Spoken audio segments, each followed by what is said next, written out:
Hello everyone, welcome to the live stream here. I know it's been a long while, but I felt like doing a stream here at the end of the year to close it out, and I know I haven't posted very much content this year. I just haven't had too much time to focus on that, but I wanted to close it out here because I saw a bunch of movies in 2023, so I wanted to get to chat about them with all of you, anyone who wants to tune in, share their opinions, and just, get in on the conversation here. So I'm going to do a few things here, just check the audio levels on the stream just to make sure everything is sounding good. So let me just take a look through my phone here. Let me know too in the chat if it's sounding good. I see we have a couple people in here. Crazy Luigi Show saying first there. Combo Crasher as well. Nice to see ya.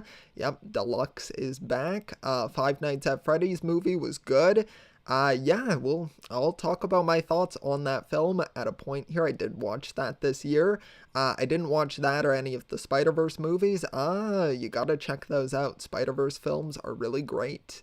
And I didn't finish the new Spider-Verse movie. Oh my goodness. You all gotta get on that Spider-Verse film. It's great. Both the first one, Into the Spider-Verse, and the newest one, Across the Spider-Verse. But okay, let me see here how the audio is sounding, because now I've been talking for a bit and it would be embarrassing if it's not too great. Of course, there's ads on my own video that I gotta watch. That's always fun. Let's see here. Come on. Hopefully it's sounding alright. I don't love to have to adjust stuff on the fly.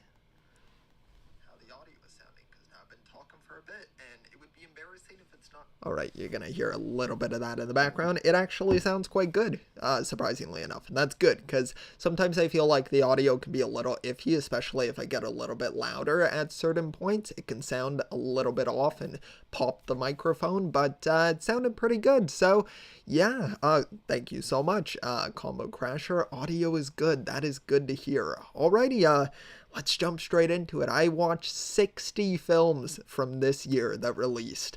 It's the most I've ever seen in the year that the films have released. I believe in 2019 it wasn't within the year, but now in total, because I keep track of them on Letterboxd, which, if you don't know, is like a film website where you can catalog movies that you've seen. It's an app as well, and it's where I catalog everything from each year of release for movies that I've seen. And I think in 2019 I have a total of like 70 movies, something like that, so it's a little bit more, but obviously that's because 2019 was quite a while ago, so I've had an opportunity after that year to see even more films. But within the year, 60 is quite a bit, so I'm excited to get into them here. You can already see the first one here. We will be starting from the bottom of the list, number 60, and working our way up to my number one favorite film of the year. And of course, keep in mind, it's all my personal opinions, so of course let me know your thoughts and opinions if you've seen the film. Let me know if you haven't, if you're interested in it. So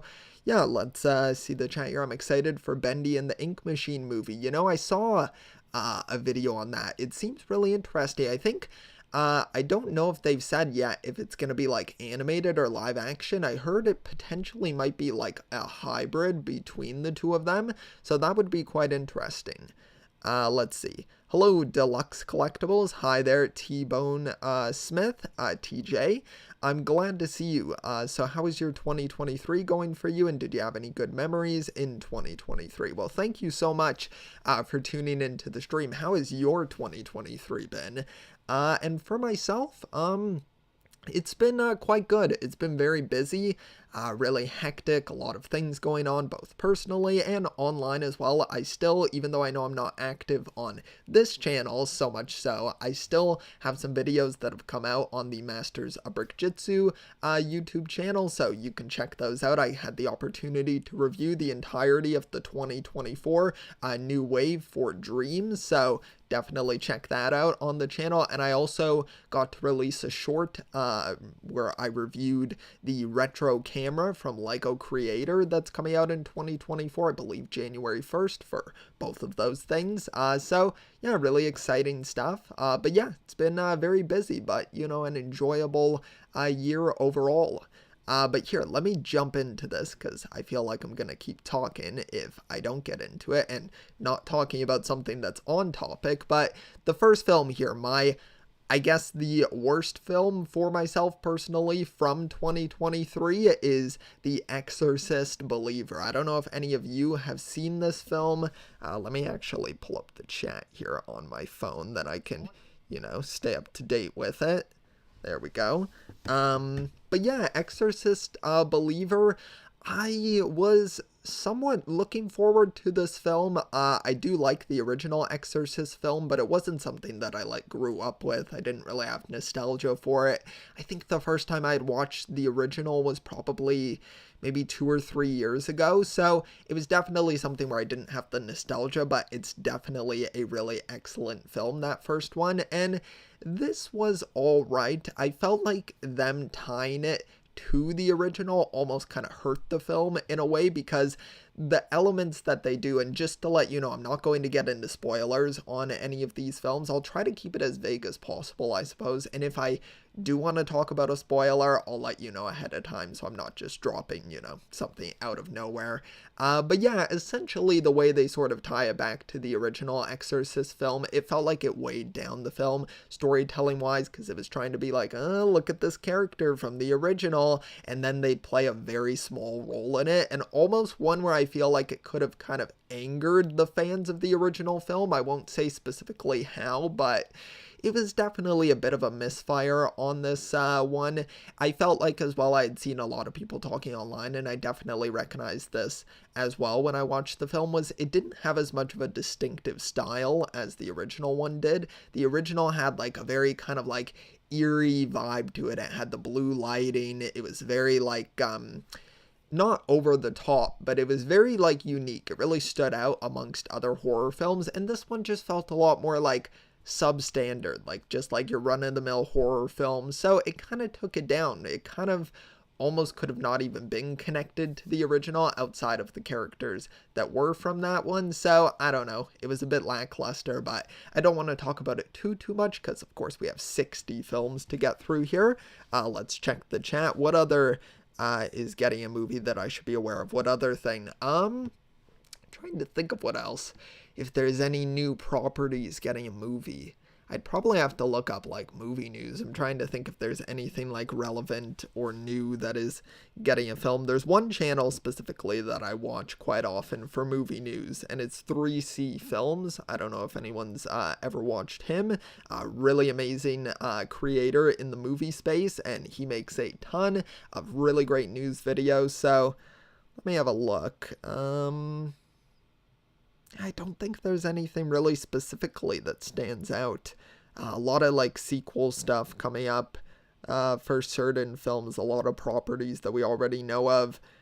I feel like typically once we get into January and into that new year, we'll start to, find out about some new properties or new films coming out, but otherwise I'm not too sure. Oh yes, and I totally forgot I was gonna put this out on Instagram so people know that I'm live streaming, so let me do that just quickly.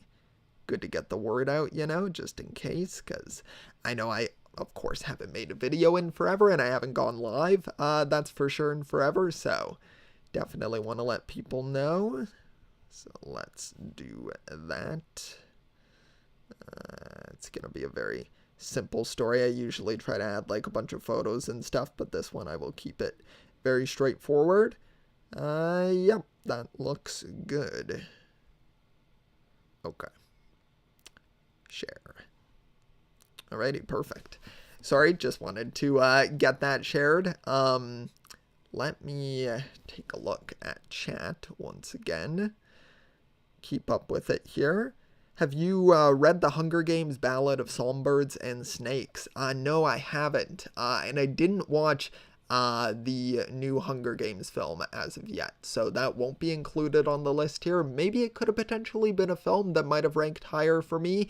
I definitely, even though I know that one's a prequel film, I feel like I need to go back and watch at least the first Hunger Games film again, because I haven't seen those since each of their releases. I was never huge on Hunger Games. I enjoyed the films for what they were, at least the first two primarily, but I definitely might have to try to check that out.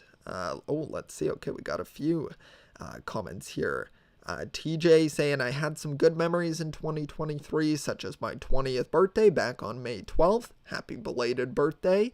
Birthday party after that day. Also watched some good cartoons and some other good memories. That's really great. So glad to hear that. Yikes, 60 films. It's quite a few films, yes. You can see what I was sort of up to in any sort of free time I could find. Honestly, a lot of these films were like late night watches whenever I could just fit something in. So, yeah, I tried to watch as many as I could. Fortnite movie? Yeah, I heard Zack Snyder say, I don't know what interview specifically, but that he would be interested in maybe making a Fortnite movie or directing one. Now, that's of course just him putting something out there. That isn't like an announcement or anything, but it would be cool. Definitely. I mean, Fortnite is like at the maybe even the height of its popularity right now, especially with the Lego Fortnite mode, the Rocket League tie-in, the Rock Band mode. Like, there is a lot going on with Fortnite. Even I play a bit of it as well. Let's see. Gael, oh yeah, saying yes. Hello. The movie was awesome. My favorite movie. Oh, the Hunger Games one. Yeah, Combo Crasher. That's really cool. I'm glad to hear that. Poppy Playtime is getting a movie. Okay. I've heard of that. That's like, I believe, a game series. Also heard about that. Yeah, Snyderverse. Okay, so let's see. I'm keeping my list like on my phone so I don't reveal it. But I'll search up each film here just so you have a visual to look at. As you can see as well, I gave Exorcist Believer a 1 star. Not a huge fan of it, just personally. Okay, now the next film that we have here is, let me pull up the chat again. I'm gonna have to do a lot of flip-flopping around here.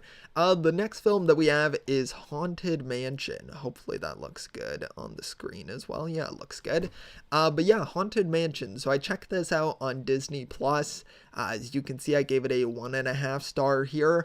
I was not a huge fan of it. Now, granted, I have not watched the original Haunted Mansion film with Eddie Murphy, so I had really no, like, nostalgia for that or really attachment to the series itself, so it wasn't something that I was really, like, highly anticipating or anything, so I kind of went into it without any expectations. I just watched it as a, like, fun, like, family, like, Halloween type film.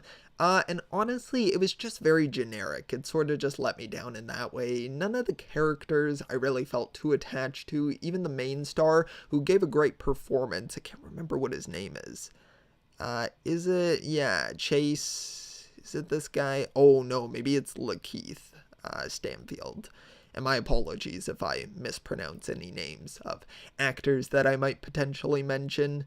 Yes, it is. Okay, yeah, so he gave a good performance for what he was given in the film, but I just felt like his character, like the reason that we were supposed to care about him felt so artificial. Like the film, this isn't really a spoiler because it's the first like 5 minutes of the movie, but he meets this girl at like a Halloween party and then they sort of hit it off a bit and then you kind of see somewhat of a montage, I guess. I even hesitate to call it that because it really wasn't that lengthy, but essentially she ends up passing away and it just felt very like here immediately like care about this character, like it felt very forced, so I just couldn't really grasp onto it too much. The performances were pretty fun though, for the most part. Of course you've got like Danny DeVito in the film, you have Owen Wilson as well, Rosario Dawson was quite good, so yeah, they were all like pretty solid, but honestly it just didn't really stick with me, so I didn't want to just hand it like a higher score and put it higher up in my list because it's honestly probably a film that I'll never check out again. But if you're a fan of Haunted Mansion, I'm sure you would have enjoyed it quite a bit more, but I just don't have that attachment to the franchise. Let's see, I never cared about the Haunted Mansion movie. Yeah, same here. I never even watched it, so Ban the movie, I haven't heard of that. Didn't watch it since I heard the film wasn't great. Yeah, it's definitely not something that, if you're not familiar with Haunted Mansion, it's not something that you really need to watch. Bro, I've not seen a movie in months. Well, that is a-okay. Because I'm going to catch you up on all the movies here. I'm going to save you a ton of time, hopefully, by telling you the films that aren't necessarily ones that absolutely need to be on your watch list. Okay, but yeah, let's go on to the next one here.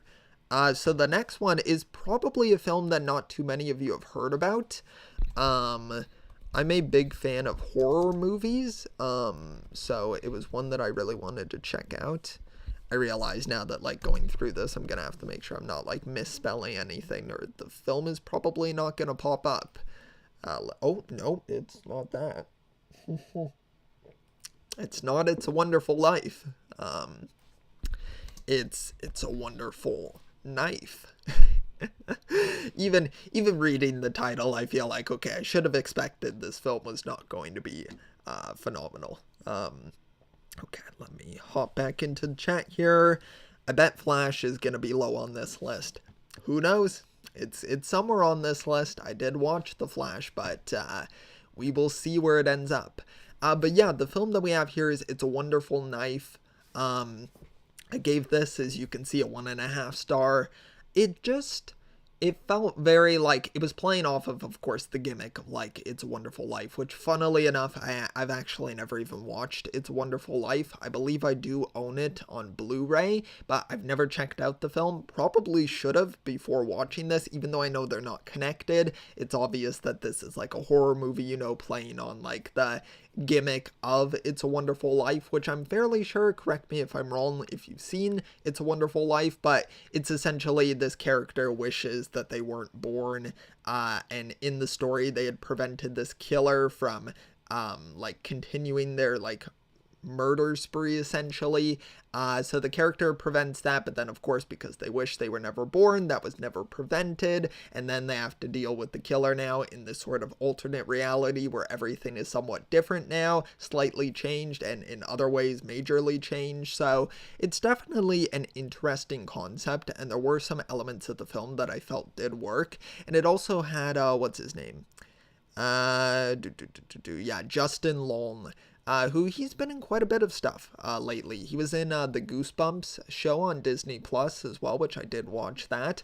Of course, it's not going to appear on this list because it isn't a film, but he's been in quite a bit of stuff, and I thought he was all right. He didn't get a ton of screen time in the film overall, and he was playing kind of too much of a over-the-top character, in my opinion, and it was very obvious the twists and turns that the film was taking. So yeah, it was just kind of, you know, a pretty standard, below average, I would say, horror film. But the one thing I will say is, and if you can see the poster here, is that I love the design of the killer in this film. It is so cool, and it's so interesting because, of course, it's a winter film taking place during, like, Christmas time. So the killer is in a fully, like, robed, like, white costume, and it's kind of resembling almost like a ghost, sort of like in I forget what film it would be, but you know, where, like, the ghosts visit the person to, like, teach them the lesson. I think it's like a Scrooge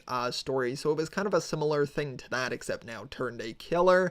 So that was probably the coolest part, honestly. So the design was definitely on point, but everything else story-wise was a little bit lacking. It did have Joel McHale in the film, of course, the main star from Community, who played Jeff. So he was, like, decent, but it just wasn't anything too phenomenal, or even really that great. Let's see. Okay. Let's see what everyone's saying. Total ripoff. Yeah. I love puns. See, that's what sort of, you know, made me interested in the film. For one thing, I'm a fan of the genre, but also it was just, hey, it could be a fun time, and there were aspects of it that were, but, you know, it was still just lacking a bit. We need another Lego Ninjago movie. I totally agree. I really enjoyed the first Lego Ninjago movie, but I don't think it'll ever happen, honestly, unfortunately, because who knows what's even going on with the Lego movies. I believe that it was Universal who acquired the rights for them after Warner Brothers didn't want them anymore, so who knows what they're gonna do with that, theatrical-wise. Wonderful Life is, like, my favorite Christmas movie. Hey, that's awesome to hear. I'm definitely gonna have to check it out. I can almost guarantee that it's going to be a lot better than this film. What happened to that one new Lego movie that was going to happen? Are you talking about the one where it's like, it's a race? I forget what it was called, but it's essentially a bunch of different characters in this, like, not NASCAR style, but like this big race. I know there was some concept art for it, and then I just believe it got, like, I don't know if it got past the script phase or what ended up happening, but the film got canceled, and I doubt we're ever going to see it, unfortunately, but I'm sure it would have been really cool. Seemed very creative along the lines of, like, the Lego movie with, like, mashing together a bunch of different themes. They canceled it for now. Yep. Wonder if they'll ever make a new one. I don't like Ninjago movie. Combo Crasher. You know, honestly, it's probably the more popular and more widely agreed upon opinion of not liking the Ninjago movie, but I have a real soft spot for it. I really enjoyed the film. But hey, to each their own. Yeah, The Great Big Race. Yeah, that's probably, that sounds familiar of what the title was. But okay, let's go on to the next film. Oh yes, okay, this was a bit more of a popular film. This is an A24 film, which if you don't know, that's a studio. It's kind of like a bit of an indie studio. Definitely gained a lot more prominence. Not as of late necessarily. It's been quite prominent for the past few years, but we have Beau is Afraid starring Joaquin Phoenix. For some reason, I have no score on this film. I probably gave it a 2-star, if I were to guess. Let me see where it stands here. Yeah, let's see. What did I give the film? Oh, no, I actually probably gave it... Yeah, I gave it a 1.5. Okay. I don't know why it wasn't updated on here, but, you know, that is okay. But, yeah, I gave it a 1.5 here. We have Beau is Afraid. Very, very, like, unique film for sure. I was really excited for this, honestly. I was pretty highly anticipating it for an A24 film. It just had a really unique, like... I don't even want to say concept because I didn't even really know what the film was going to be about, and I'd seen the trailer, but it really did not give a clear idea of what the film story was, but that kind of even intrigued me further. But the performances looked like they were going to be really good, and honestly, they were really good. It was just such a strange film. I feel like A24 walks a very thin line with some of their films where it can either be so, like, strange and confusing to the point of where I don't really enjoy the film, or it can really surprise me and be such a unique concept in the way that they're delivering it that it actually ends up turning out to be a really great film. But with this one, it unfortunately just did not hit the mark for me. I was not a huge fan of it. I didn't feel like I wasted my time watching the movie, though. It's strange to say, given that I gave the film a 1.5, but I still enjoyed watching the film because it was so, like, perplexing with what it was telling in its story that I still had an enjoyable time, but it definitely dragged on a bit too long. The film was quite lengthy, and yeah, it was just really weird without giving away spoilers, which is honestly even a hard film to describe because I don't even think I properly understood the meaning of the film. And it was even directed by Ari Aster, who did Midsommar, as well as, did he do Hereditary? I can't remember if that was him. I believe it was... Yeah, he did Hereditary and Midsommar. I love Midsommar. I really like Hereditary. But Beau, it just, you know, it did not wow me. It was definitely a little bit too strange for my own taste. Beau is Afraid has the worst title.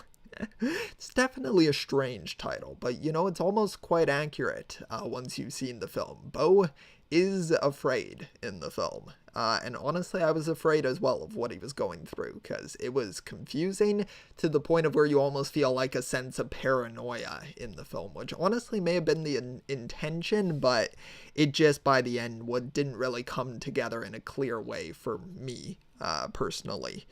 Any chance Beau Bridges is on here? No, I actually haven't heard of that. I'll have to look it up though afterwards. What other internet popular thing is getting a movie? Honestly, I'm so bad at thinking on the fly, I cannot even think of what is. But maybe some people in the comments can let you know. My brother watched this, not sure if he liked it. Yeah, who knows? It was a divisive film, so definitely hard to say. there was going to be a Christmas Lego movie. I know there was a short film they did with the characters from the Lego movie that was Christmas themed, and that was pretty fun, but not like feature length. But that would have been cool if there was going to be one, but unfortunately, who knows at this point what the future is for Lego movies. But okay, let's go to the next film. Okay, yeah, here's a big one here that I'm sure at least a few of you have probably seen, and it is The Flash. Ranked quite low on my list with a 1.5 star as well. I was not very big on this film. It's honestly even hard to describe my thoughts, because of course going into the film I wanted to separate myself from like thinking about the controversies behind it, of course, the ones regarding Ezra Miller and his actions in real life. I didn't want to base the film off of that. But even the film itself, just because of the state of the DCEU, which is now, like, concluded with Aquaman 2 releasing recently, which I haven't seen that film, so that won't be included on the list. But with The Flash, it's so strange, like, the direction they went with this, with telling a Flashpoint story in the first Flash movie. And it just felt like we didn't really, I know that of course we had seen The Flash in, the original Justice League and then the Zack Snyder Justice League version. So you had some sort of familiarity with this version of the character, but it still just felt like, I don't know, to me, Ezra Miller, just performance-wise, completely basing it off of that, I don't think he necessarily gave, like, a bad performance, but he just doesn't feel like the Flash to me. I get that the Flash is obviously, like, a scientist, he's meant to be a little bit more geeky and awkward, but I feel like Grant Gustin gave a good balance, and I know there's always going to be countless comparisons of people being like, Grant Gustin should have been the movie version of the Flash. I don't think that would have completely fixed it, because honestly, the story in this film is a large part of the problem, but just performance-wise, Ezra Miller was, I don't know, he was just too off-putting in a way with like his interactions with other characters. It didn't feel like organic, it felt very manufactured, and I just couldn't really grasp onto him.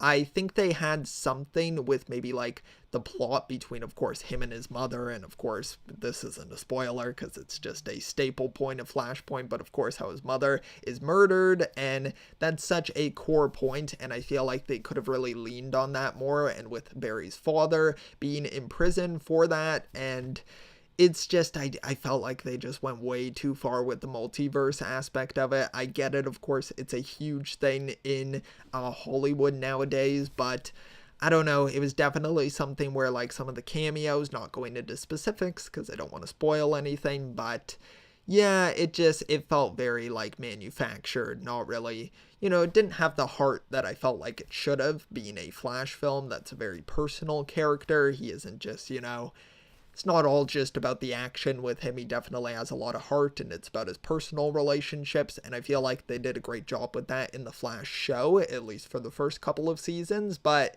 with this, it really felt like it was more focused on wowing the audience with their fan service, and it just didn't really work too well for me. Michael Keaton was cool as Batman in the film, but honestly, it just wasn't really like something that was going to win me over in the film. There was nothing cool enough where it was like, okay, I love this. Like, I can really get into this. There was always something just sort of taking me out of it. I realize my computer is not charging, so give me 1 second here.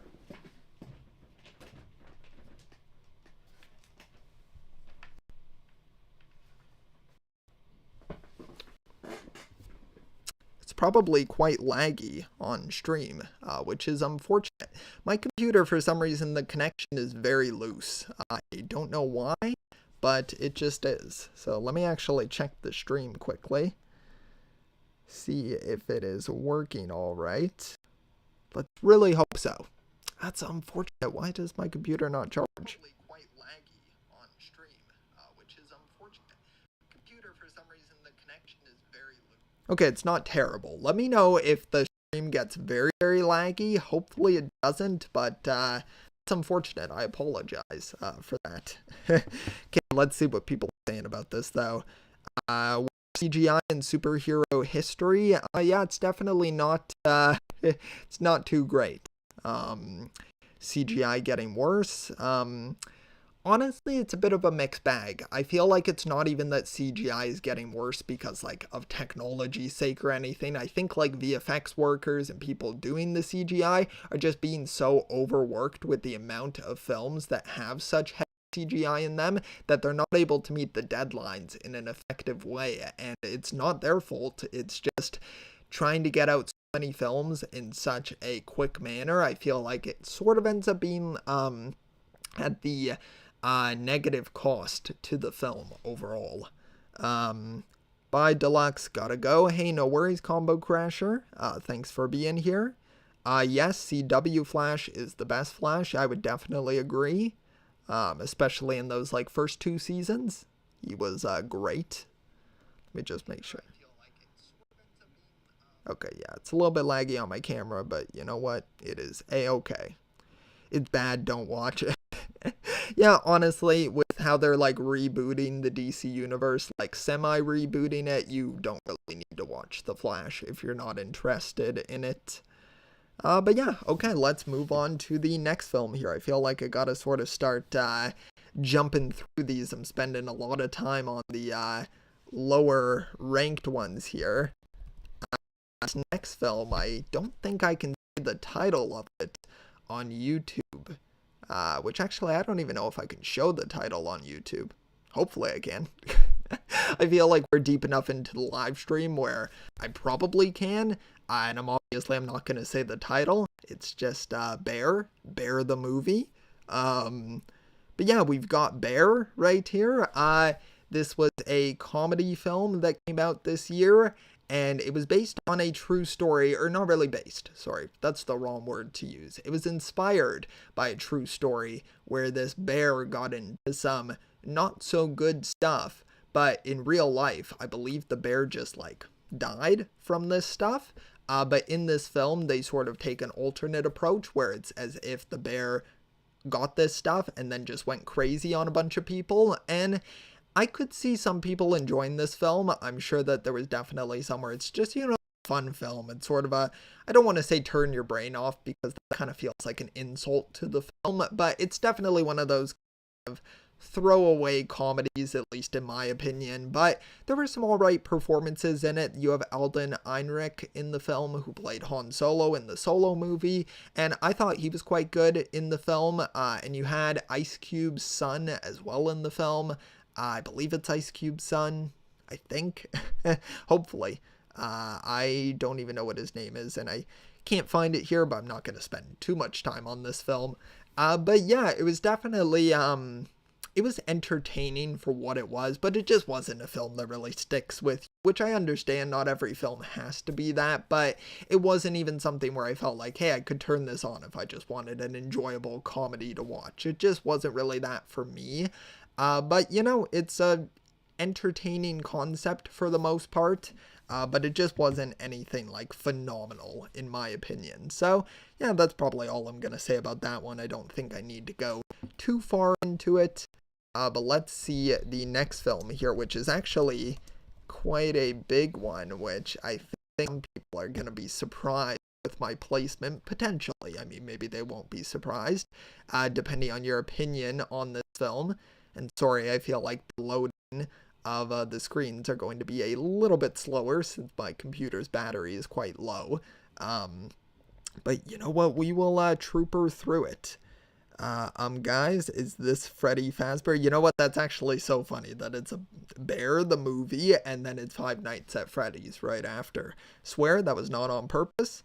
But okay, here we have Five Nights at Freddy's. I'm sure a film that a lot of you might have hoped that was higher up on my list, but I didn't necessarily dislike this film. I just felt like I've never played Five Nights at Freddy's. I mean, maybe I've picked it up once or twice. I know, of course, the concept of it, and I know a little bit of the lore about it because I watched quite a few videos leading up to this film because I was actually quite excited for it. I was like, this could be, a really cool start of a horror franchise, and it's definitely going to turn into one because this film made a ton of money. I believe it's the most I don't know if it's the highest profiting horror film of this year. That might be Scream 7, or not Scream 7, Scream 6. But it's definitely up there. It made a ton of money. And I think, yeah, maybe, I think it's Blumhouse's highest profiting horror film, at least for this year. But yeah, I just wasn't really huge on it. I guess maybe I went into it with the wrong expectations of like more of like killer animatronics movie, but then it really turned out to be so much so about that. Josh Hutcherson did a really good performance, though. I did like him as the main star. I wasn't a huge fan of the officer character. I can't remember what her name was, the actress or the character, but you know, the officer who works with Josh Hutcherson. Um, she can give a good performance. I've seen her in the show You on Netflix, and she was good in that. But I just felt like in this film, she wasn't really given enough material to sort of be like a fleshed out character. And then you have Matthew Lillard in the film, of course, and I won't go into spoilers, but there is not a ton of him like in the film, which I felt was really like hurting it in my opinion, because I'm really excited to see him in the film, and he just does not get a lot to do. But yeah, it just overall kind of let me down. It was a little bit boring for me at certain points. It definitely dragged on a little bit longer than I would have liked. But overall, you know, I can still definitely see the enjoyment sake, especially if you're a fan of this franchise, of the video game series. I'm sure that it definitely would have been super cool to get to see this on a theatrical big screen, and we're definitely going to get to see more, I'm sure, with how much money this made. And the animatronics, great. I believe it was Jim Henson's like company who created them, and they're phenomenal. They look amazing. Definitely no issues with that, or even the set design. It looked really cool as well within Five Nights at Freddy's, within Freddy Fazbear's Pizzeria. So it was definitely none of that. It was just more so on the story. But yeah, you know, I still had some enjoyable moments with the film, but overall it just didn't really live up to what I was expecting from the film personally. But let's see. Balloon Boy cameo was crazy. Yeah, I thought Josh Hutcherson was awesome. Yeah, he definitely was. Last movie I've seen, MatPat was crazy. Too bad no Markiplier, though. Yeah, it was definitely unfortunate that Markiplier wasn't in it, but I believe that was like a scheduling issue or something, because I think he was working on his own film that he's making. So I totally understand that. There's going to be ample opportunities, I'm sure, for whatever the sequel is for this, for him to appear. And yeah, it was really cool to see MatPat. I will sometimes watch Game Theory and Film Theory, all of those channels, so really cool to get to see him in the film. Definitely well deserved. But yeah, very, very you know, interesting film. Okay, let's go on to the next one. Alrighty, the next one is another film that I was, you know, not super excited for, but it's something that, you know, I just happened to go watch, and you know, it was entertaining for the most part, and that is Meg 2 The Trench. Actually, I didn't even realize it had like a subtitle. I thought it was just the Meg 2 or something, but Meg 2. Not going to spend very much time on this one, because I'm sure either a lot of you might not have seen it, or you were probably in the same boat as me, where it was just, you know, generic sort of shark movie with Jason Statham. But yeah, this was it was definitely, it felt very similar to the first one, with maybe just everything a little bit more amped up. I still had an enjoyable time with it. I got to see this in theaters in 3D, which I rarely go see movies in 3D, so it was definitely entertaining for that aspect, but story-wise, it's exactly what you would expect. It's very easy to like predict the story and where it's going to go. The twists and the turns really don't come out of nowhere.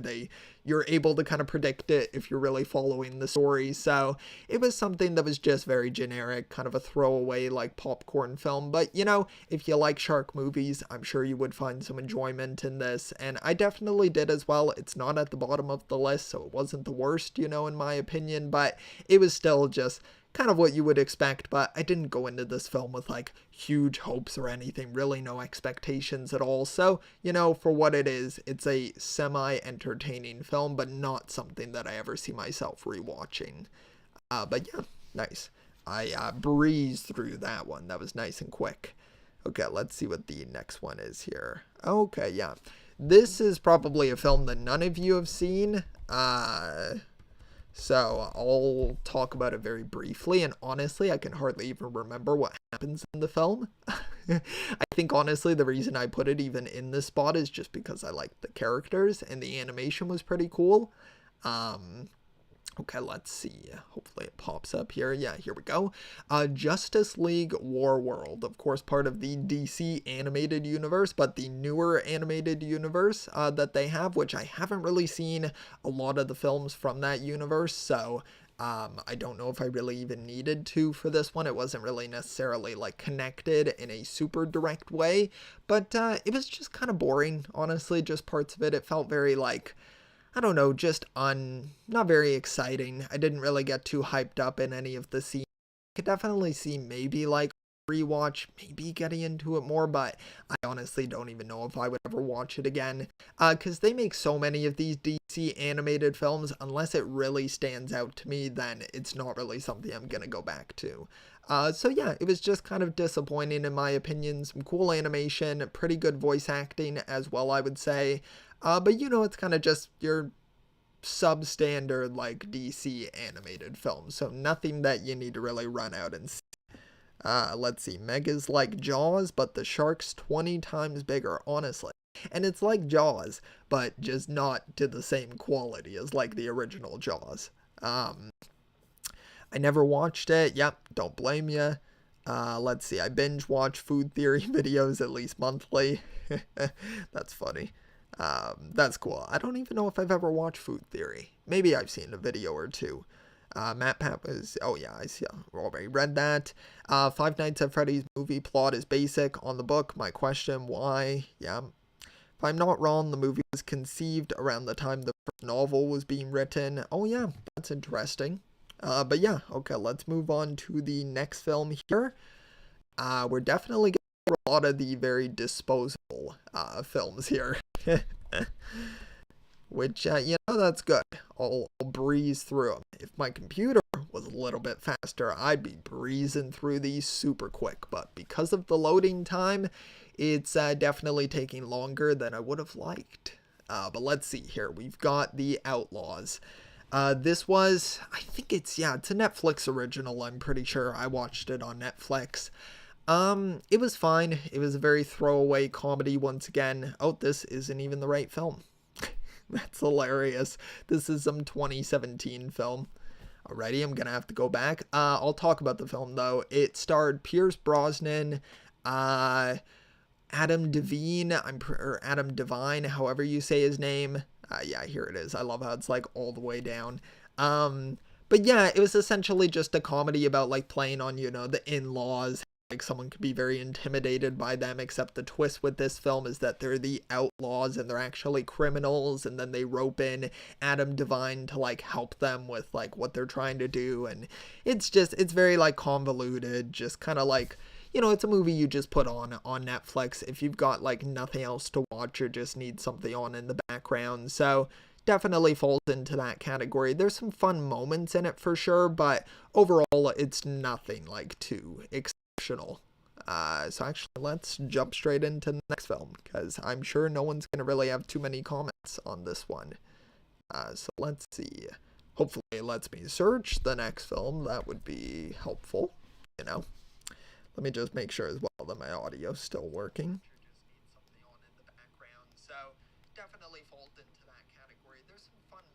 Okay, perfect. Good. Still going. Still chugging away here.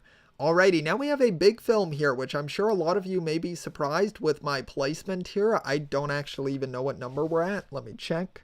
This is in number 50 here on my list. But yeah, it's Elemental, the newest, I'm pretty sure now it's the newest. Yeah, I think so. Disney Pixar film.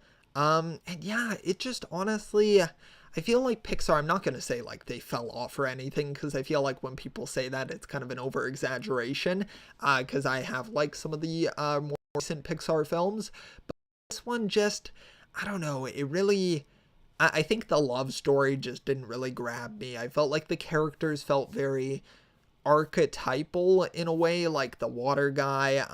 What's his name? I can't even remember his name. Yeah, I have no idea what his name is, but the water guy was, he just felt very like, oh, he cries a lot. He's very sensitive. Like, and nothing wrong with that, obviously, but it felt like it was his only character trait. And then with the fire girl, it felt like she was just very, like, it's playing off of what element they are. Like, she's fire, so she's very easy to, like, make angry. That's kind of her whole, like, journey throughout the story, is sort of learning to control that rage. And, it sort of just didn't go above that, at least in my opinion. So I didn't really connect with it as much.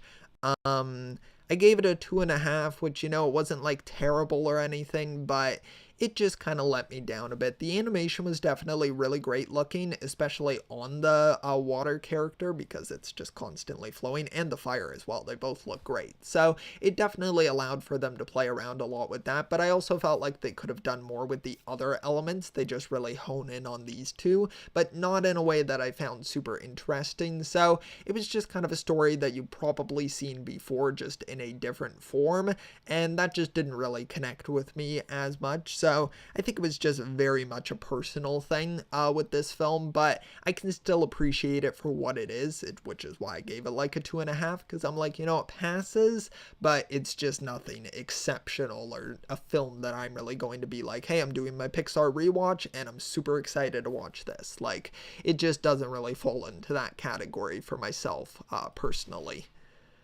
So yeah, let's jump to the next film. I'm trying to get through them as quick as possible, not in a quick way of where it's like, hold on, I'm trying to look at what the name of this film is. Here we go. But yeah, no, just trying to get through these films in a timely manner, but thank you all so much for watching as well. Really appreciate it. Let's see, have I missed The Creator or Spider-Verse? Those are the only two I really loved this year. I haven't watched The Creator yet. I do intend to watch it. I'm pretty sure it's on Disney Plus, but I just haven't got around to it. But definitely one that's of interest. I never seen Elemental, but my teacher was showing it, but I skipped that day. That's funny. Adam Devine is a really funny actor. Yeah, if he's given a really good script, he can be really funny. He's got like good comedic timing. I didn't watch it. Yep. Okay, I still need to start Pizzeria Simulator. Flashpoint was the best movie in the animated DC universe. Yeah, that was a really great one. I really enjoyed the Flashpoint animated film. Okay, yeah, let's keep going. Okay, so Sympathy for the Devil, a Nicolas Cage film. I went on a bit of a Nicolas Cage spree with some of his films this year. Ones that I wouldn't watch, but I was just kind of in a Nick Cage mood. So I watched this. It's trying to remember what the plot of this film is. Joel, what's this guy's name? Joel Kinnaman, that's it. Joel Kinnaman essentially plays this guy who's like a truck driver, I believe, and he comes across Nicolas Cage, and then there's this like deeper connection. I can't even really remember. They essentially just end up driving together, and Nicolas Cage is like threatening him and making him take him places, being very vague with his language, where it's like, is this guy the devil or is he not the devil? I think what really elevated it, honestly, with a lot of Nick Cage films, I think, is Nick Cage's performance. And Joel Kinnaman was fine as well. He was quite good. But Nicolas Cage, as this, like, devil character is pretty entertaining to watch. It's definitely more of, like, a rent this movie once type of film, where it's just like, hey, you watch it once, and it was a fun time for what it was. But yeah, it was just kind of, it was fine, honestly. I could probably even put it lower on the list, or maybe even give it a 2.5, but I was probably feeling generous. Keep in mind, all of these scores are like right after watching the film, or at least maybe a day after or something, so I still might, it was probably more fresh in my mind at the moment, but yeah, you're fine. If you're looking for some Nick Cage entertainment, then it's one that you could probably check out and have a good time with. Nicolas Cage has went downhill in recent years. He has, except for one film this year that's going to be a little bit higher in my list. He was really good in one. Okay, what is the next one? Okay, yeah, this film is weird. I don't even know how I'm gonna talk about this film, like, on YouTube. I'm sure you can, obviously. It's like, I'm sure there's reviews of it. Even though it isn't, like, a super, like, well-known film. But being a horror fan, I just, I end up checking out some more, like, indie films. And this happened to be one of them. Let's see, hopefully it loads the poster, but the film is Suitable Flesh. It's definitely a more like adult film, I would say. Of course, some of these other ones have been as well, but just the overall concept of this one is a little bit more. I'm not even going to really describe it, even though it isn't super inappropriate, but it's a unique concept, and I felt like it was kind of cool. It's definitely a very over-the-top, like, film, so if you're not into that, if you want something a bit more grounded, I would almost compare this to, what was that film? It was the James Wan film, where the person, I don't even want to give it away. Wonder if I could Google it. I can't remember the name of it. Here, let me search it on my phone. Actually, that would probably be a lot easier. James Wan, let's see.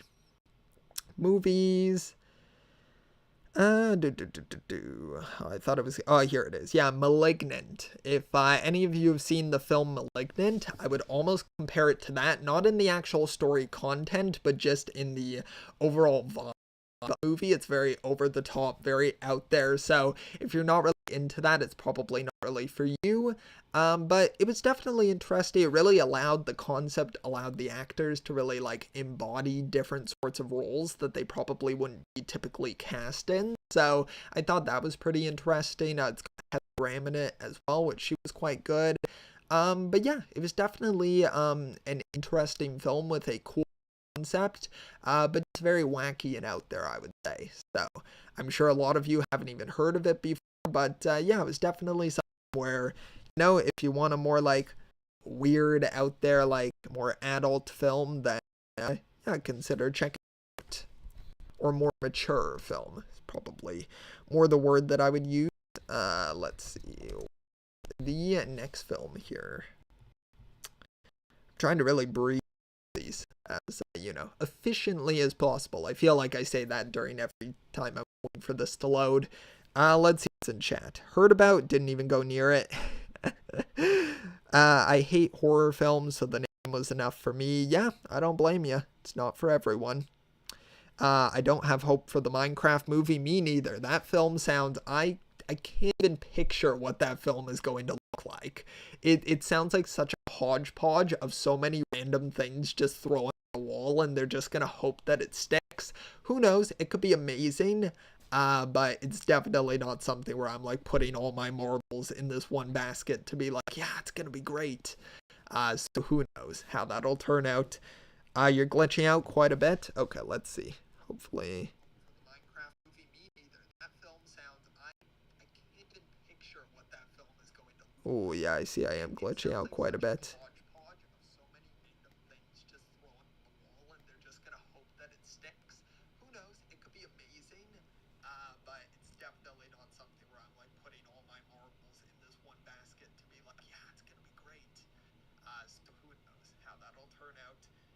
You're glitching out quite a bit. Okay. I see. Oh, not like maybe terrible. It's maybe not bad enough. Let me know if it's really bad where you can't understand what I'm saying. Then let me know and maybe I'll turn off my camera and then I'll just go fully audio. That would be unfortunate, but might be what I have to do. But yeah, the next film that we have here is Shazam! Fury of the Gods. I really like the director, David F. Sandberg. I watched quite a few of his films this year, and I think he's so great. He has a YouTube channel as well where he gives a lot of great behind the scenes on his films, so I have a lot of respect for him, and I honestly think it once again just kind of comes down to the state of the DC universe. In the cinematic world, it's just so cobbled together where I feel like this film kind of ended up suffering as a result of that, and I didn't really feel like... I feel like there's a big disconnect in the way that Zachary Levi plays Shazam in comparison to Asher Angel, I'm pretty sure, yeah, Asher Angel, to the way that he plays Billy Batson. So it feels like there's such a disconnect there in their personalities, where Shazam is very goofy, joking all the time, and then Asher Angel's portrayal of Billy Batson is much more serious. So I feel like it just kind of doesn't fit, and they did not get a lot for Asher Angel in this movie. Like, there's not a lot of Billy Batson in this one. It's a lot more Shazam, which is fine because you're getting a lot more action and, you know, big cool sequences. There's one with like a dragon, which isn't really a spoiler. I won't go into specifics. It's on like one of the covers of, I believe, like the steel book of the film. But yeah, it's definitely it was fine. Like, it was a fine sequel to Shazam. It definitely didn't really live up to the original one, but it was still a fun time, and I think there's some enjoyable aspects. I really do like that family bond that they have in these films, so I really enjoyed them for that reason. Hopefully it looks like I'm really glitching out. Hopefully I'm not too bad. As long as you can hear me clearly, it's okay if I look like a robot on screen. But yeah, it was definitely, it was interesting. It was a fun time for what it was, a bit more of a disposable superhero film, but still has some enjoyable aspects to it. It's definitely, you know, if you're gonna watch a DC film, it's not super interconnected to the overall universe. So it's definitely one that you can check out and not feel like you gotta, you know, watch a continuation of anything else. Although, one of the cameo things that they have in this film, I do not like at all. I think it was just such a weird choice, so I don't know. And not like weird choice in part to like the character, but the role that they give to the character, it's actually pretty crucial, like near the end of the film. And I'm like, why would they do that? It's so weird. So yeah, wasn't a huge fan of that. Okay, now the next film that we have here. Let's see. Hopefully I spelled it correctly, or hopefully I just wrote the title correctly. Oh no, I didn't. What is the title? I totally missed the, there's something. Hopefully, it even takes forever for me to just type out the name. That is, you know, that's the difficult part about streaming on a laptop, because if it runs low on battery, then your stream is not going to be holding up very well. And I tried to give it some time to charge, which is the worst part, because I had it plugged in and then it just disconnected, and I'm not always looking at the battery bar, so I never really know when it's disconnected or when it isn't, so it's hard to keep track of. Yeah, they're so different from each other. Yeah, really wish Black Adam was in this. I don't know how they had Black Adam and Shazam in the same universe, and yet they never cross paths. That is such a weird choice. It's mind-boggling. Yeah, Superman as well. Yeah. Yeah, it was unfortunate, but it was still like a good film. It was enjoyable. But yeah, here's the next one that we have here. Is There's Something in the Barn. This is like a comedic horror film that was kind of like Christmas themed, or not really, it is like Christmas themed. It's set at that time, and it kind of relies, it's based on like this Norwegian folklore sort of story of like how they have, I don't even know if it's real. I never really looked into it. Like, obviously I know it isn't actually real, but if it's a real folklore story that they tell, but it's essentially these like barn gnomes or like creatures that are in the barn, and it's sort of, this isn't a spoiler, I thought that maybe it would be something where they hide it for a lot of the film, but you see it in like the first scene of the movie.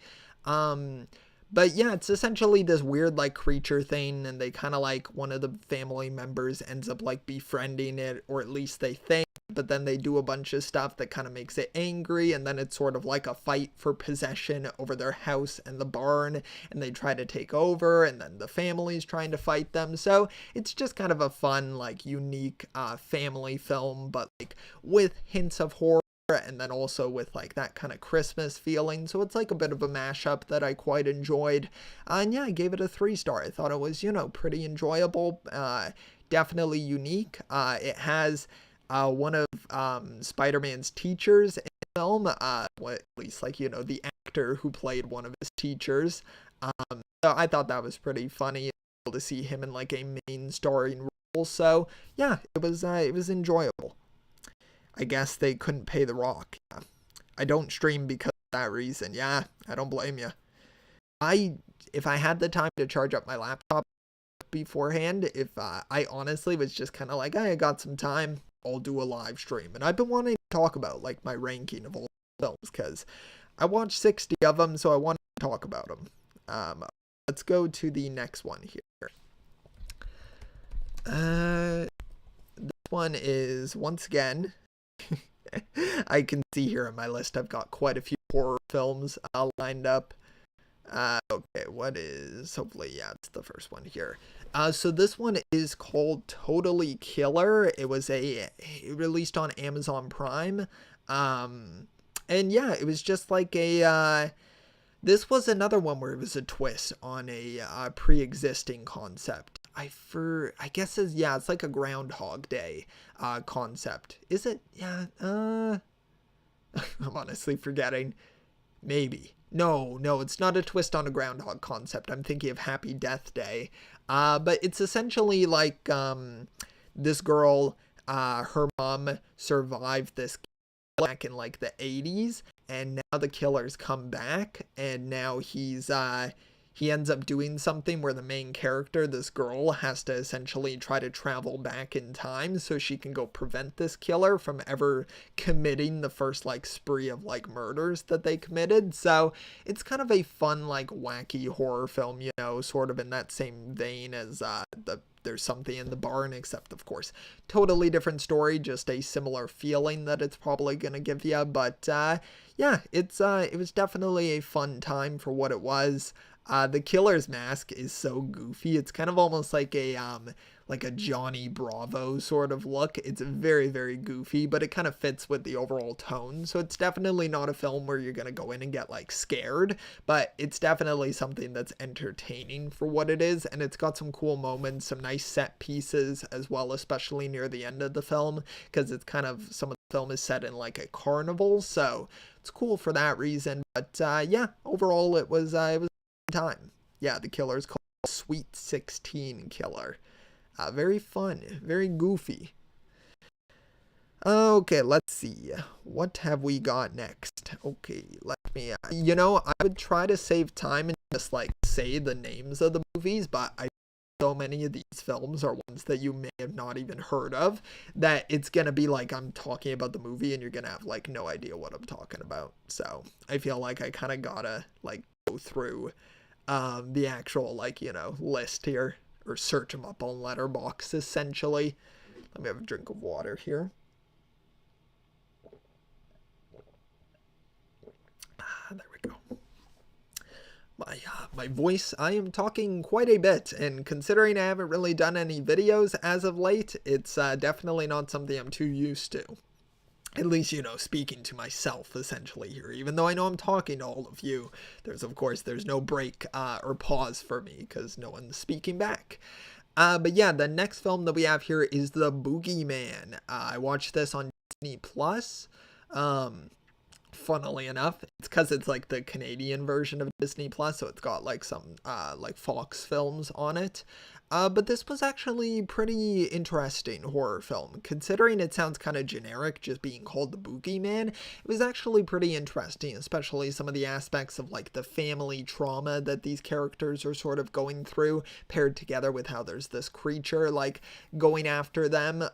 It was definitely quite intriguing. I liked the characters quite a bit. Other than the dad character, I felt like he was just very like useless in the plot. He wasn't really doing a lot, and he was almost like, I don't know, he just wasn't very helpful to his kids in this movie, so I wasn't a huge fan of him. I get it, it's meant to be the character, but it just kind of felt like, why are you even here? Like, they might as well just be like orphans in the film, because he's just not present very much, at least in the moments where it would count.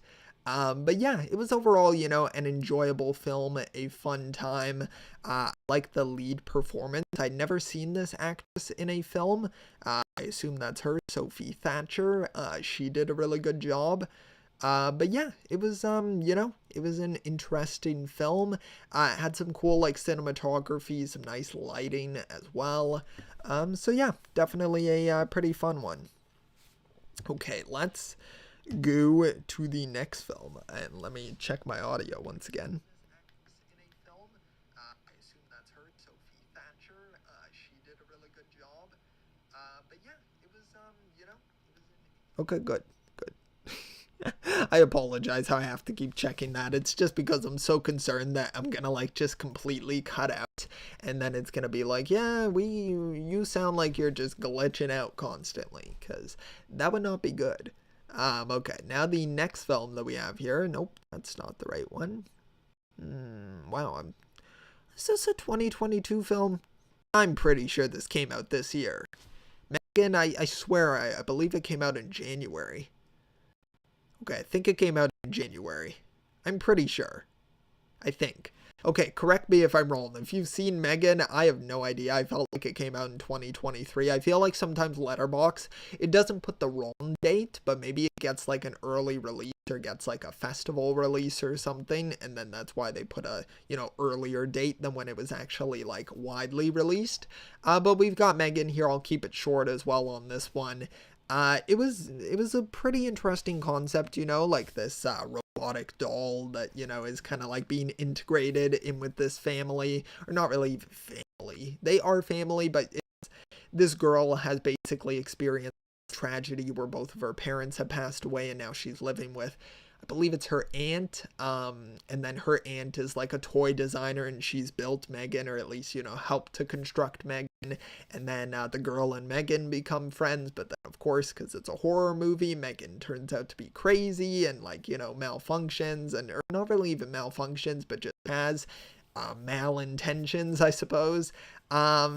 But yeah, no, it was, it's a fun time. I feel like that's the case with a lot of horror movies. You can just sort of turn them on, have an enjoyable time with it. There were some cool action sequences here. It definitely could have gone further with the gore if it had been allowed to have an R rating, but I can also see why they wouldn't do that, because they want to appeal to a little bit more of a younger demographic, not like super young, but something where everyone can go see this film if they want to. So yeah, it was overall, it was cool. I'm sure it'll probably end up getting a sequel, because I think it was quite popular, especially on TikTok with the Megan dances and everything. So it could be a fun time if you're into that.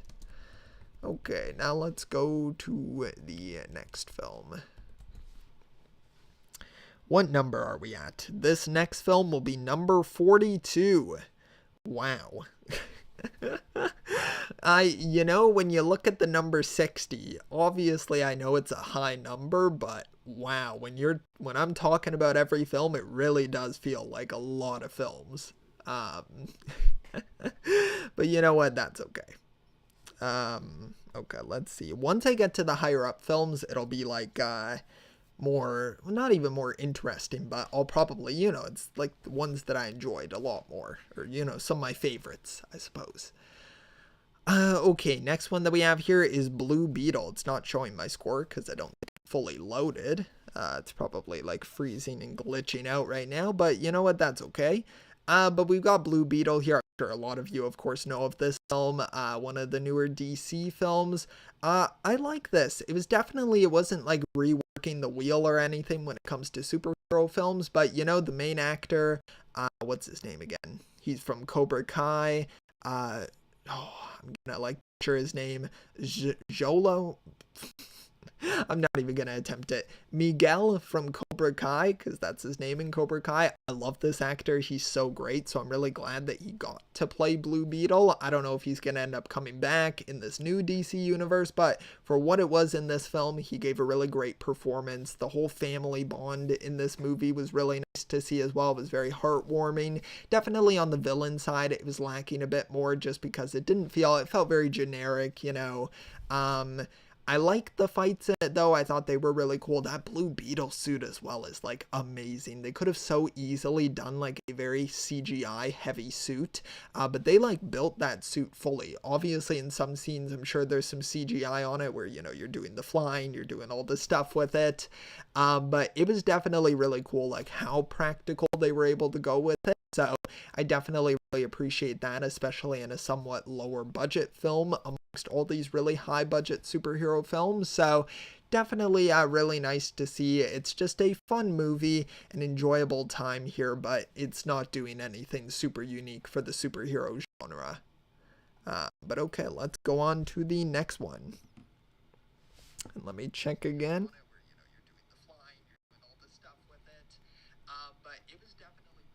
Okay, yeah, I'm sounding all right. Good, good. Okay, now, sorry, I hit the microphone there. Just as I say I'm sounding good, then I go and hit the microphone. So great. Okay, I'm not even going to type the full title of this. It's too long of a title to type. I'm just going to cross my fingers and hope that the film shows up. And if it doesn't, then, that's okay. And maybe it won't. I was hoping that it would. Okay, it's Indiana Jones and the Dial of Destiny. You can see it right here. That's good enough. Or maybe it's not. Maybe I should show my actual score. Well, let me just look at my phone. I've got my list here. I gave this a 3.5. So Indiana Jones and the Dial of Destiny, you can just look at this image here. So Dial of Destiny, I think I enjoyed this more than most people were. This was getting a ton of really bad reviews. Like, people were not liking this at all, and it was honestly quite surprising considering it was directed by James Mangold, who did Logan, and Logan was such a great closing film for that Wolverine character, with Hugh Jackman's interpretation. And with this, it felt like it was gonna maybe be a similar thing where this would be a great closing chapter for Indiana Jones, especially for those who didn't really like Kingdom of the Crystal Skull, which I was just kind of in the middle on. I didn't hate it, I didn't love it, but I thought it was fine. But this, honestly, it was pretty good. Like, it wasn't anything exceptional, but I had a fun time with it. I think I like Harrison Ford a lot when older. I just kind of like the comedy that kind of comes from that, of how he's just done with everything. He's just kind of finished. And I get that some people don't like that because this is Indiana Jones. Of course, he's an adventurer. He's supposed to be, going through all of that. But I thought it had a certain charm to it.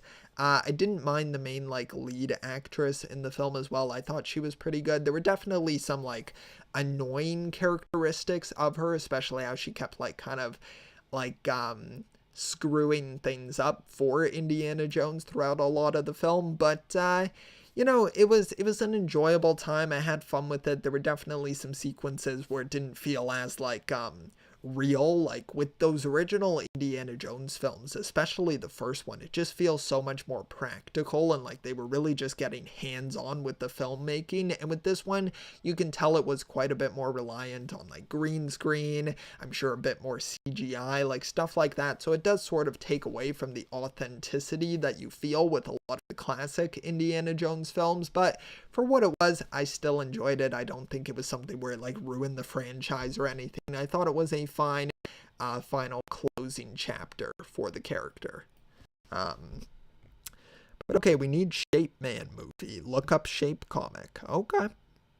I've never seen Blue Beetle, but great character. Yeah, Blue Beetle is a really great character. Okay, now the next film that we have here is actually one that I watched very recently. I think it was even a few days ago, I believe. Let's see. Gotta take a drink here of some water. Okay, here it is. It is a holiday, Christmas movie. Here we have Merry Little Batman.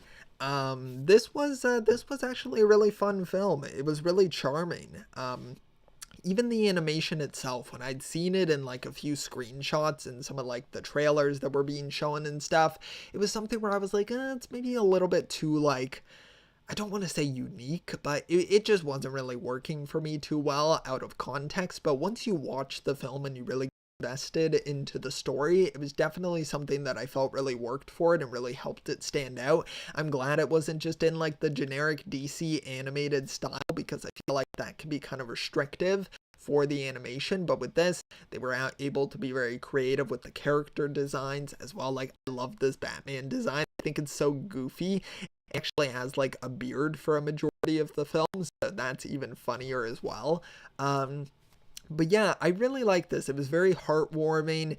Seeing Bruce Wayne really leaning into that fatherly role, because he's kind of basically the premise of the film is that he's saved Gotham. He stopped all of crime and everything because he knew he was going to be having Damian, and he didn't want Damian to go through the same things that he had to and become this superhero. So he kind of just stops all crime in Gotham before Damian is born, so that he doesn't have to, like, go through any of that hardcore training. But then on the flip side, Damian is like, oh my god, my dad is Batman. I really want to, like, do this and, like, follow the legacy and everything. So it's kind of like those two conflicting sides there, just kind of going at each other in a really funny way.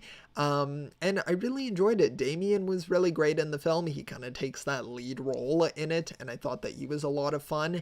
I could definitely see this being a really cool, like, family Christmas movie to watch. And even for kids who you want to introduce to DC, this would honestly be a great film to do it with. So yeah, it was a lot of fun. I wasn't the biggest fan of the Joker in the film, but I thought he was still good for what he was. He still kept that goofy nature to the character, of course, with a lot less seriousness, because this is a kid's film. But yeah, I had a really fun time with it, honestly. It was a good watch. Merry Little Batman art style is bad. Well, it's all personal opinion. If you're not enjoying it, that's perfectly fine. But yeah, Merry Little Batman. Okay, let's go to the next film here. I spelled that wrong. Okay, there we go. Putting my spelling to the test. Not even really my spelling. My microphone is, like, right in front of me, so I have to reach over it and under it to be able to type. So it, what's a live stream without a couple of challenges? You gotta work your way through them. Okay, so the film that we have here is Cobweb, another horror movie.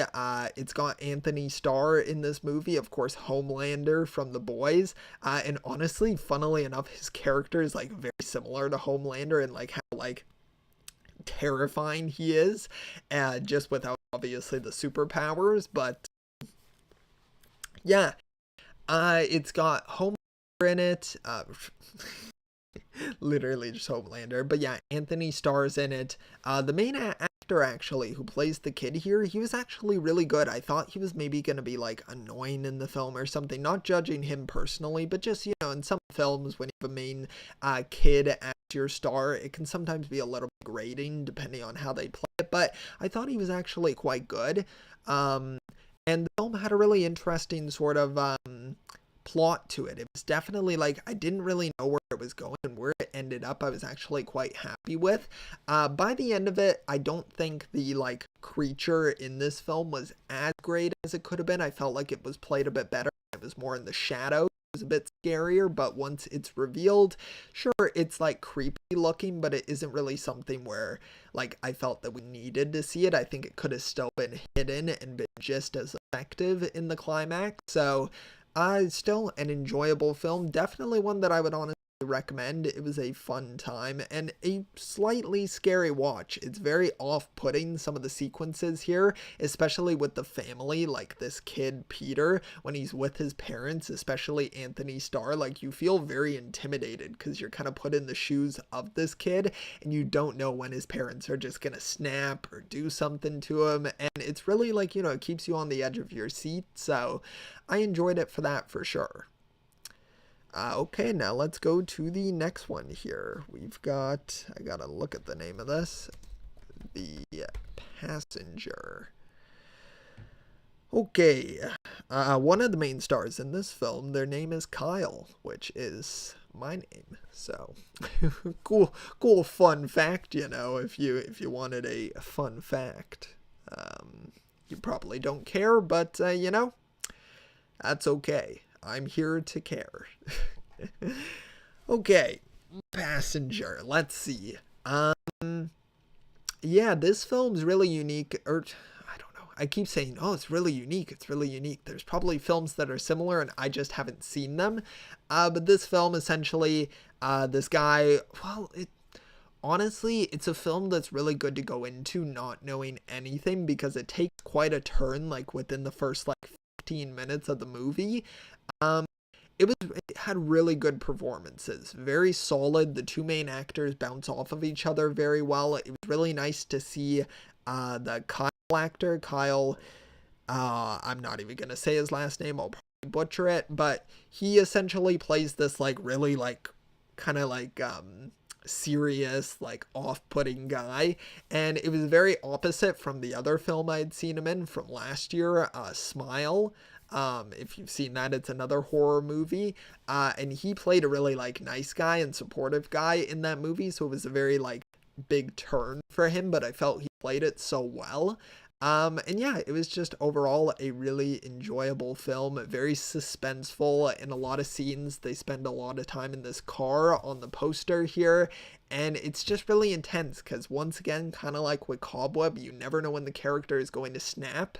So it just feels very suspenseful in that way. There's one scene in the movie where I won't give specific context, but it's really funny. It sort of shows how like lower budget this film was, because they're in like a mall and they go to like a Build-A-Bear store. I don't know if it's actually called Build-A-Bear, but it's like essentially that same concept, and there's no one in this mall. It's our two main characters and they're talking to the one person who works there. Now I think they are supposed to be at the mall like before it's opened up, but there's like no one. There's like not even other employees working in other stores. There's like nothing happening. So I just found that kind of funny because of course the film is like lower budget, which is why it's smart that they spend so much time with the characters in the car in smaller locations, because then you obviously don't have to worry about having a ton of extras in the background. But it was definitely funny in that one scene. It took me out of it a little bit, but you know, it wasn't like detrimental to the film.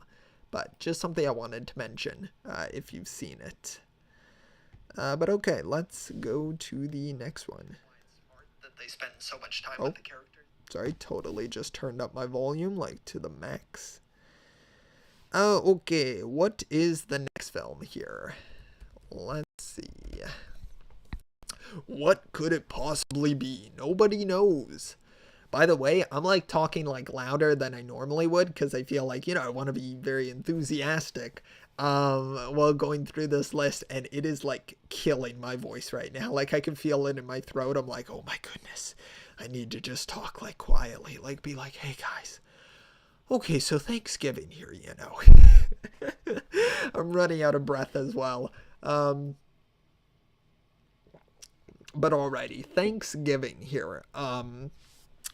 Really interesting like story behind this film, how it's an Eli Roth film, and I don't even know what movie. Grindhouse. It was a movie called Grindhouse. I've never seen it, but in that movie there's a trailer for this movie, Thanksgiving, of course, before it was made, before it was even like a concept of something that he was actually going to create, like this fictional trailer within that film.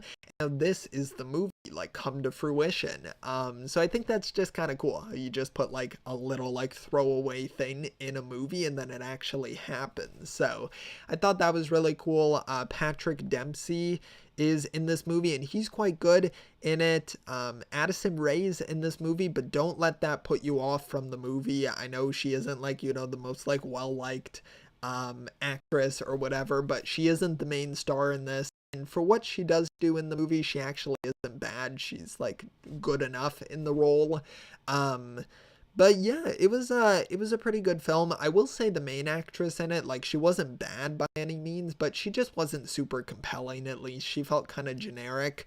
But I think the whole thing of this film is you're going to see it because Eli Roth films have a lot of gore in them, and you definitely get a lot of that in this film. Not to the same height some of his other films, but definitely a good amount of it in this. And this Thanksgiving killer is just really cool. He's like this pilgrim costume, and it's really interesting how all of this is set off as well. Like the opening scene of the film is on like Black Friday, and it's essentially like a massacre that happens in this store.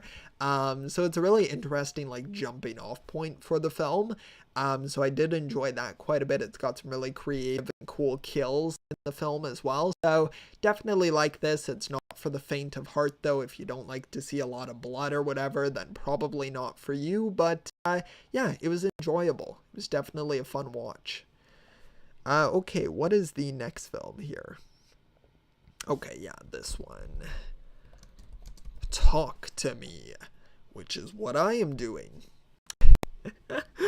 I feel like, what number are we on? What film are we at? We are at number 36. Wow, we're almost in the top 30. Oh, and this one also says 2022. I swear the movie came out this year. It definitely did. It must have came out in like festivals or something ahead of time.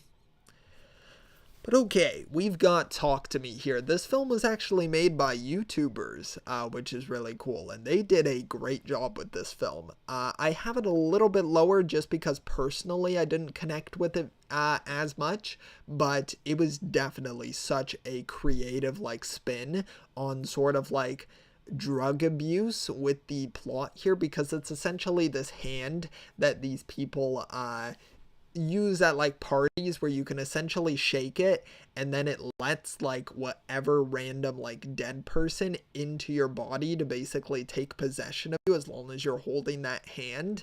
And it's almost like a drug rush for these people. Like whoever uses it, you sort of get this rush, probably of like adrenaline and stuff, and it becomes addictive for them, so they keep wanting to do it even though it's obviously not smart to be using this hand, because there could be so many problems that could come from it. And the main character, her mom had passed away, so obviously they're going to tie that into this. And it's really interesting. It's a very unique take on this film. Just a really cool concept and a cool story to tell. And I thought the performances were great. I think the actors were like Australian. I think, if I'm incorrect, I'm so sorry. I guess the accent's incorrectly, but yeah, it's a really unique cast. And yeah, I really enjoyed the film. A very cool horror concept where it isn't necessarily like super scary, but it's super interesting. But yeah, really cool.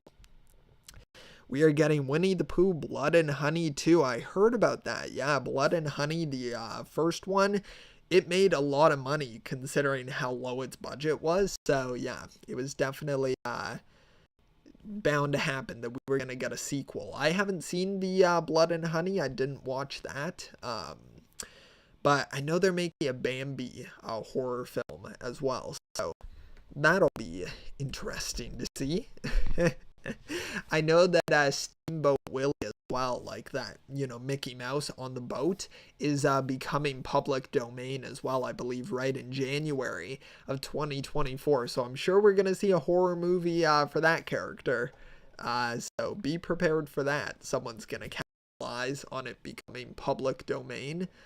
But yeah, okay, let's see the next film here. It is called Shortcomings. This was actually directed by Randall Park. If you know, what's his name? It's the police officer, like FBI agent in the Ant-Man movies. I can't remember what his name is. He appears in WandaVision as well. But that actor directed this film. I believe it's his directorial debut, at least for a theatrical film.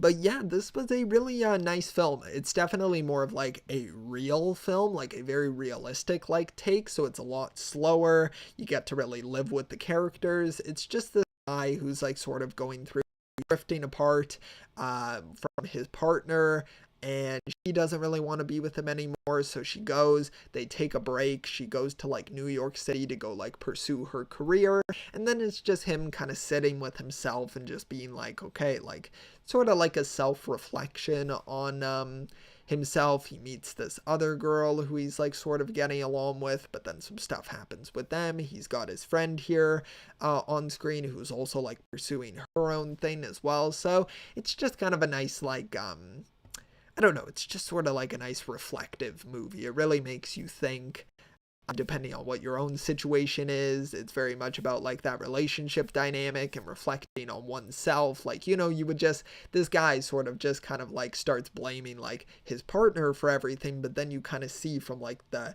viewer perspective of like, this is equally, you're as responsible for what's happened to this relationship. So, it's interesting that the actor here was in the Umbrella Academy. He was in that show. So yeah, it was a good movie. It was definitely very like introspective, is what I would say. But I won't spend too much time on it because I'm sure not many of you have seen it, if any of you. Probably not. Okay, let's see. The next film here is something I'm trying to type, and yet it's not coming up. Okay, let's see. Oh my god, my throat. My throat is killing me. Okay. I should split this up into two live streams. Like, okay, here's my bottom 30 movies, and second live stream will do my top 30. Because honestly, I'm going to have to start breezing through these if I even want to make it through. I didn't even click on the right film. But you know what? That's okay. We're going to leave this one up because I'm sure you know what film I'm talking about. It's Dungeons and Dragons, Honor Among Thieves. This was actually a really nice surprise. Okay, you know, I will click off this. I'll keep talking though. This starred Chris Pine.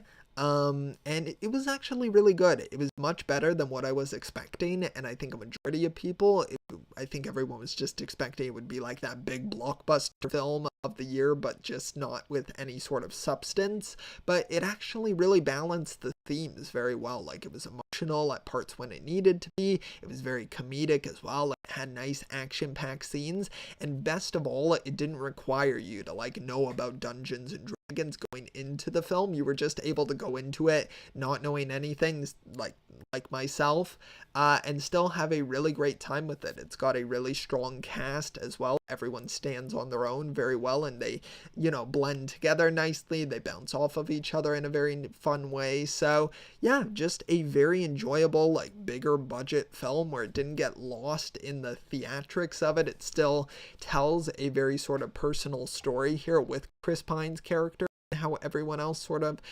comes in as well. So yeah, it was a fun time. I'm sure a few of you have maybe seen this because it was one of the bigger films from this year. But yeah, I enjoyed it. What is the next film here? Okay, yeah, the next one I'm sure a lot of you at least know of, or have seen it. Let's see if I can get away with just writing part of the title. And if it will come up. Let's see. Ooh, okay. Yeah. Oh my goodness. I cannot believe how many words are under the title. Okay, so we have Ant-Man and the Wasp: Quantumania. Oh yeah, everyone's favorite Marvel film from this year. Of course, I'm kidding. I would honestly, if I rewatch this, I'd probably end up ranking it lower because I think I tried to rewatch it when it came out on Disney Plus, and I couldn't even really get into it. I was like, nah, this seems like more of a one-time watch Marvel movie, and you can see I even gave it a 4-star. Like, realistically, it's probably more of like a 3.5 at least, and that's maybe even being generous. It wasn't even necessarily like terrible or anything. I've given it a 4-star here. I obviously enjoyed it when I watched it first. But yeah, it just kind of, especially now with everything going on, you know, I like to separate those things, but it's undeniable to be like, you know, Marvel isn't really going to continue with the character of Kane, of course, with what's happened with the actor Jonathan Majors, which I'm not going to get into, but it's definitely something where now looking back on the film retrospectively, it just kind of feels like, what is this going to lead to? Is it really going to be anything? And it just kind of feels like such a weird film to set up that character, because in this film, like, I don't know if I'll spoil it. Maybe I will. So spoiler warning for Quantumania if you care about that or if you haven't seen the film. But essentially Ant-Man is like Ant-Man, Wasp, you know, Cassie, they're able to like defeat this version of Kane in this movie, and it just feels so weird that they would do that because like you're setting up this guy to be like a Thanos level threat. And I understand that of course there's thousands of versions of the character that we were going to see in the MCU, but now that we aren't going to see them, it's a bit more lackluster that this version here was so like almost easy for them to defeat, especially with a character like Ant-Man, who I don't want to downplay too much because he is a really great character, and Paul Rudd is such a great actor that he makes him so much fun to watch. But it was just, I don't know, it just felt kind of lackluster. It left me, just kind of after a few months, like thinking about or not really thinking about it consistently, but looking back on it, just being like, it's kind of just, it isn't a great third Ant-Man movie because it wasn't even really like doing what it needed to do for the character of Ant-Man. Like, he starts this film and ends it sort of in the same place. Like, there isn't really any advancement for him personally because this film was sort of just being used to set up Kane, but then it's so weird that they throw away this version of the character. So, I don't know, very strange. Marvel's a little bit more all over the place with their more recent stuff, not entirely, but, in some aspects. So, definitely not something amazing. Have you seen Polo Loco? No, I haven't. I haven't even heard of it. If it's a film, then maybe I'll check it out. Okay, what is the next film here? I cannot imagine that anyone is going to rewatch this live stream, or not even just rewatch, but go back and watch it. Like, there are so many films that I'm talking about. Okay, the next one here follows up on sort of my Nicolas Cage kick, but actually a very, very good film. This one also stars Nicholas Hoult, or mainly stars him. He is like the main actor in this film. Nicolas Cage is more of the side character, not side character, but like supporting character. But yeah, it's called Renfield. It's such a unique take on like the Dracula character, where it's sort of like he's got this helper or assistant kind of played by Nicholas Hoult, and it's essentially just like playing on their relationship and almost playing it in like a comedic way where it's like they're in a very like sort of abusive one-sided relationship and Nicholas Holt's character is really trying to get out of it. Renfield, the title character here, and then he meets someone and he kind of hits it off with them, who's played by Awkwafina, which I think she's good in the film. I know a lot of people lately haven't really been interested in Awkwafina, but I think she's still really great in her films, or in whatever films she stars in. But yeah, it was just a really fun movie. I had a really great time with this. I could honestly see myself rewatching it as well because it's got such great performances, a really solid story as well. And yeah, it was just a really good time. Such a unique take on the Dracula character, who I'm not even super familiar with. So it was, it really shows that it really got me interested in that world. But yeah, really enjoyed it. Okay, and that was number 32. Now we're going on to number 31. Wow. So many films. Has anyone even watched this many films in a year? Who knows? It's only half of my list as well. Wow. I'm gonna have to start like breezing through these. Oh, golly gosh. Maybe I can, I wonder if I can sort my films by the list. Can I do filter, sort by list order? Can we go, your rating? I want to kind of like do it by list order, but do it in like the opposite order. Watched, liked. It doesn't seem like I can. That is frustrating. Because I want to have a quicker way to get through this list, because it is, I can feel it dragging along here. But okay, I'll talk about this film though before I figure all of that out. We've got Ruby Gillman, Teenage Kraken. It's the newest DreamWorks film, I believe. And it was actually a really fun film. I really enjoyed this. I thought it was kind of, I know it's kind of a generic story of like fish of water sort of thing, like try to blend in with all the like normal kids or whatever, the normal crowd. And then, of course, Ruby Gillman is a teenage Kraken, so obviously a lot of shenanigans are going to come from that, and it's kind of this gap between two worlds of, does she want to be a part of the human world? Does she want to be a part of, like, the Kraken world? And they're pulling on both ends. So yeah, it was fun in that way. It was an enjoyable movie. I had a good time with it. I thought the animation was quite good. But yeah, it was fun. It was a good time. Really not that much more to say about it. Let me see, actually. You know what I'm going to do? Yeah, I know what I'm going to do. Okay, I'm going to go into here. I'm going to close that window. And then let me go into this. And I'm going to pull up my actual list. And see if I can just go through it row by row. Because I have a feeling that will make this a lot more efficient instead of me having to type in every movie each time. Because now we're in the top 30 here. I feel like now it's like, I can sort of, I'm not going to reveal what my top ones are right away. But we can sort of go through it like this. And I think that'll work a lot better. Can I make this any bigger? Yes, I can. Okay, nice.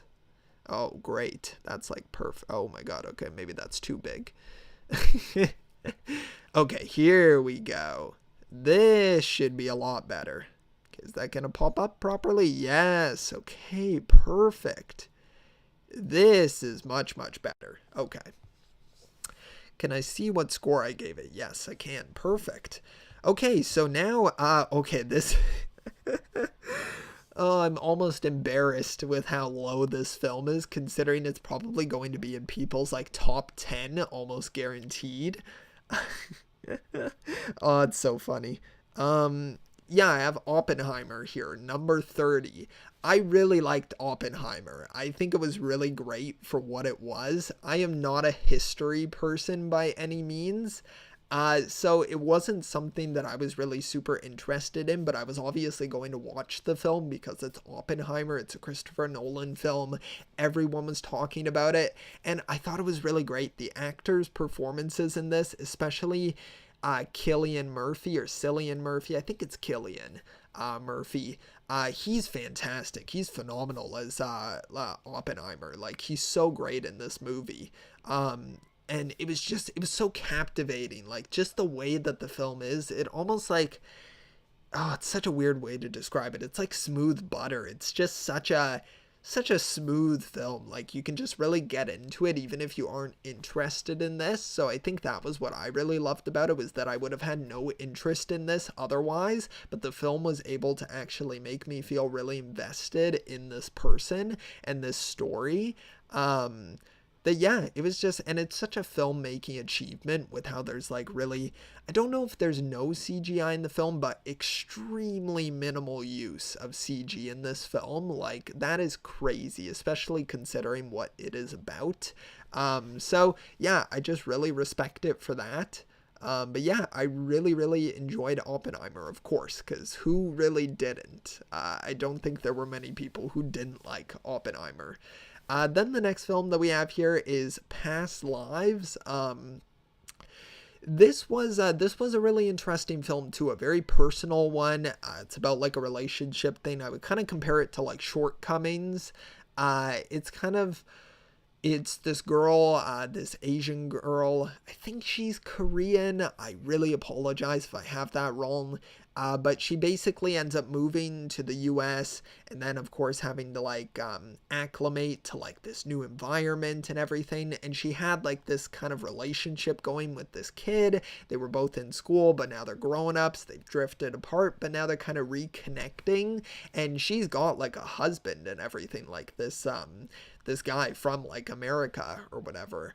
And it's sort of just that, like, that divide there, like, of that, like, this is like her cultural side that she has with this other guy, where she can really connect with him like that. They speak in their own, like, language there. They don't have to speak English. And then with her husband, it's sort of like you can almost see like how he could be intimidated by that, but he almost isn't. Like, he really gives her that space to like reconnect with this like childhood friend. And I just really respect like the pace that they take with this film. They really let you sit and breathe with the characters. It was a very personal feeling film. So I really did like that quite a bit. So just a really great one that I hope, I think it got a lot of attention. It's definitely one that I've heard quite a few people talk about, like in the film community. So yeah, I really enjoyed that.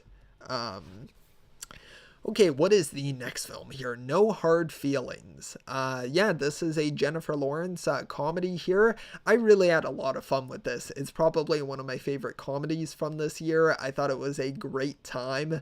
I think it's just such a funny concept. Like this guy who's like going into college, but he kind of can't get out of his shell. So his parents hire Jennifer Lawrence to like get him out of his shell, basically date him. And yeah, it's a really fun, like, plot. It's got some really great comedic moments. Jennifer Lawrence is, of course, really great in it. So yeah, I really enjoyed it. It was a super fun time. Then we've got Sick right here. This was actually one of the first films I watched in 2023. And I know once again it says 2022. I swear it came out this year. I'm not crazy. Um, but it's kind of like a pandemic film, or not really kind of, it is.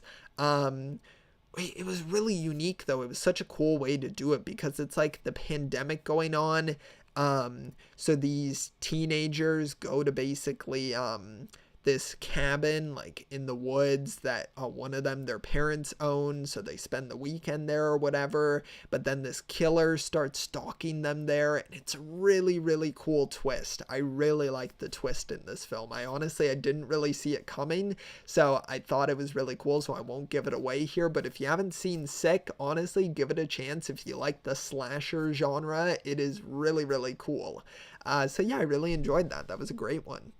Then we've got Evil Dead Rise. This was really great as well. I've never seen an Evil Dead film. I've never watched any of them. I know I need to see them because you've got like Ash from Evil Dead, of course. Like I haven't seen any of those. So yeah, definitely something that I want to dive more into. But this was a great film. It stands on its own. You don't need to see any of the other films to understand this one. It was just a really very like creepy film. Like you really do feel the creepy factor in this, and it honestly it went for some stuff that I didn't think it was going to, but it really like takes that leap, and I really respected it for that. It's got some really fun action as well. Such a cool like location as well. It takes place in like this really dreary like apartment like place, and yeah, it was really cool. So definitely quite enjoyed that.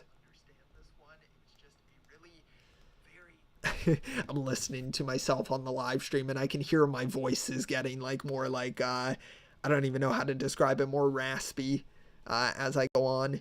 Okay, let's go. Actually, no, I'll keep it right here because then we won't reveal the next row. We've got Knock at the Cabin, M. Night Shyamalan's newest film, and I really like this. Which is so nice because M. Night Shyamalan is really a hit or miss with me. His last film, Old, I did not like that film. I just did. It's such a great concept for a film, but the performances and I don't know, the way it was carried out, I just didn't really like it. I thought it was very fumbled, but this was really cool. It kept me really on edge because I did not know what was going to happen in this film. So I really respected it for that. It definitely has those M. Night Shyamalan tropes that you see in his films, but great performances as well. Dave Bautista's in this. You've got Rupert Grint as well, like Ron Weasley, of course. Some other actors as well. The guy from, I can't remember the show. He's on Mindhunter, who also voices Kristoff in Frozen.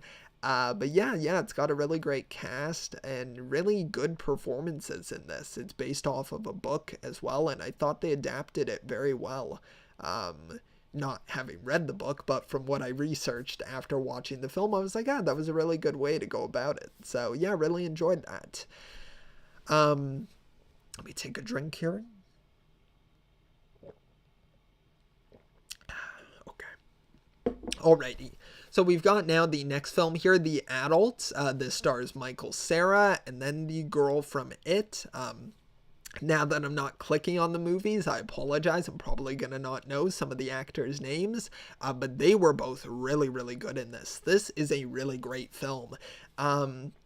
it's so real. Like, it's kind of like past lives in the way of that. It's not a romance type thing or a relationship thing, but it's a family bond. And they basically, I think, their parents have passed away, and now like the girl here on the right, she like owns, she's taken possession of the house, and Michael Cera is like this business guy who's like always traveling, so he goes to visit them, and it's supposed to be a one night sort of thing where he just visits them, catches up, and then goes off again. But he ends up, he's kind of like a bit of a gambling addict, and he plays cards with some of his friends, and then he ends up losing, and he's very competitive, so he's like, okay, if we can do this again and we can play again, I'll stay another night. So he keeps extending his trip, essentially, and then it's basically like his, of course, his two sisters here, they think like, okay, yeah, he's staying here for us, or he wants to like, spend more time with us, especially the younger one here from It. She's very like, she wants to like have this relationship with her brother and this close bond, and the older sister is a little bit more apprehensive. They definitely bump heads quite a bit in this film, but it's so compelling. It was just a really great watch, so definitely one that I would recommend. It was quite good. Hey, you're back, Combo Crasher. Thanks so much. Hey, maybe you'll get to see the top 20 here. We're getting into it. But yeah, so The Adult, really great watch. Definitely would recommend it. Then we've got Dream Scenario. This is, I think it's my most recent film that I watched on this list. This was great. Nicolas Cage here. There we go. There's the Nicolas Cage film that really hits. And it's not because it's like a Nicolas Cage film. It's because it's just a really great film where he really plays a character that you don't normally see him as, but it still has those Nicolas Cage elements. And it's essentially, without giving away the main like story here, it's basically, the plot is, or the premise more so, is that this guy is essentially a nobody. He's this professor at this like university, but he's a nobody. Nobody really pays attention to him. But then one day people start saying, hey, I've seen you in my dreams. Like, you're just kind of like in my dreams, but you're not really doing anything. You're just kind of a passerby in them. And he basically gets famous off of this. People start reporting on him in the news. They start interviewing him. He becomes like this icon because everyone around the world is seeing him in their dreams. And that's such a unique like story. I love it so much when they do something like that. It's an A24 film as well, so I was kind of expecting that, but it doesn't go into like that super weird place that A24 can sometimes end up in, where the film becomes hard to understand. I felt this was a lot more clear with its story, and I felt that made me enjoy it even more. So just a really great one. I would definitely highly recommend that film. Definitely check it out. I'm going to scroll down here so we can see this one here. Then we've got a number 22, Saw X. I've only seen the first Saw movie. I watched it this year for the first time. I really enjoyed it. I thought it was really great, especially considering the low budget. But Saw X is phenomenal. This is such a good film, and that is crazy considering it is the 10th film in this franchise. That's insane that they can basically put out what is the best film of the franchise. Not speaking personally, because I've only seen the first one and this one, but just speaking from what I've seen within that Saw community, people love this film, so that's so great to see. And the actor who plays Jigsaw, he is so great in this film. Even though he is like so much older now, he just gets back into the role. And this film actually takes place right after Saw 1 and between Saw 2. So it's right in between there. So it really worked well for me, having only seen the first film. It's sort of like a very smooth transition into this one. And it's such a great character piece as well, really exploring Jigsaw in that main starring role. So I really appreciated that. But yeah, it was fantastic. Some really great like traps as well in this film. I thought it was very creative for that as well. And it has a lot of heart in it as well that you wouldn't really expect from a Saw film, but it brings the heart. So I definitely really respect it for that. Then the next film that we have here is this the movie where he seems like a crazy person? Oh, Dream Scenario. Um, he's not really a crazy person, because everyone else is like, they are seeing him in their dreams. It isn't a question of like whether or not it's happening, but he essentially is just like, he's kind of a not well-known guy, and then he just all of a sudden gets all this fame from this dream scenario. So yeah, it's really interesting. Definitely check it out if you haven't watched it. Oppenheimer seems really low. I know, I feel really bad. It's just because I'm not really a history person, so I just am not super interested in that. But Oppenheimer is still a fantastic film. Like, it is so, so great, and is really just groundbreaking for like film in general, what Christopher Nolan was able to achieve. Then the next one that we have here is No One Will Save You. I really like this film. This is like a horror film. There's no speaking in this film. There's maybe a couple of lines from like some other characters, but it is nothing substantial. The main character never talks. And it was really cool. It was a really great film. It's like kind of a twist on almost like a Home Alone, like, but with aliens or something. I don't know if I'm properly explaining that, but it was really cool. It was a very fun film. Fun in like a, kind of creepy way. But yeah, really unique. Just, I really love films like that can really catch me off guard and really just interest me, in that way. Then the next film that we have here is You Are So Not Invited to My Bum. I'm butchering the pronunciation. My bum mitzvah. Wow, that's embarrassing. I'm so sorry. Such a long title as well for a film. But this was actually surprisingly so good. It's like an Adam Sandler movie, but not really starring Adam Sandler. It stars like his family, his two daughters, and one of his daughters, of course, is like more of the main star of the movie. But it was just kind of a really like fun film. Like, I just had a really great time with it. It was just put on Netflix, and I just assumed it would probably be another throwaway like Adam Sandler made movie, but it was really fun. I really enjoyed this. I think some people probably might not enjoy it as much. I think it really is kind of a take it or leave it type of movie, but I really vibed with it quite a bit. I thought the main character was very likable. I thought the other characters were really great. The conflict felt very real. It didn't feel like a very artificial, like, friendship, like conflict, like, oh, we're not going to be friends anymore because of like so and so. It felt actually very like organic and real, so I really respected it for that. Then the next film that we have here is Theater Camp. I really, really like this film as well. Such a quirky movie. It's not even like, I guess it's not even really a musical. I hesitate to call it that because there's obviously musical stuff in this film because it's theater camp. But it isn't the main like focus of it. Not necessarily. It was just, it had such a great like group of characters where they were all really unique and quirky, and I don't know, just really fun to watch.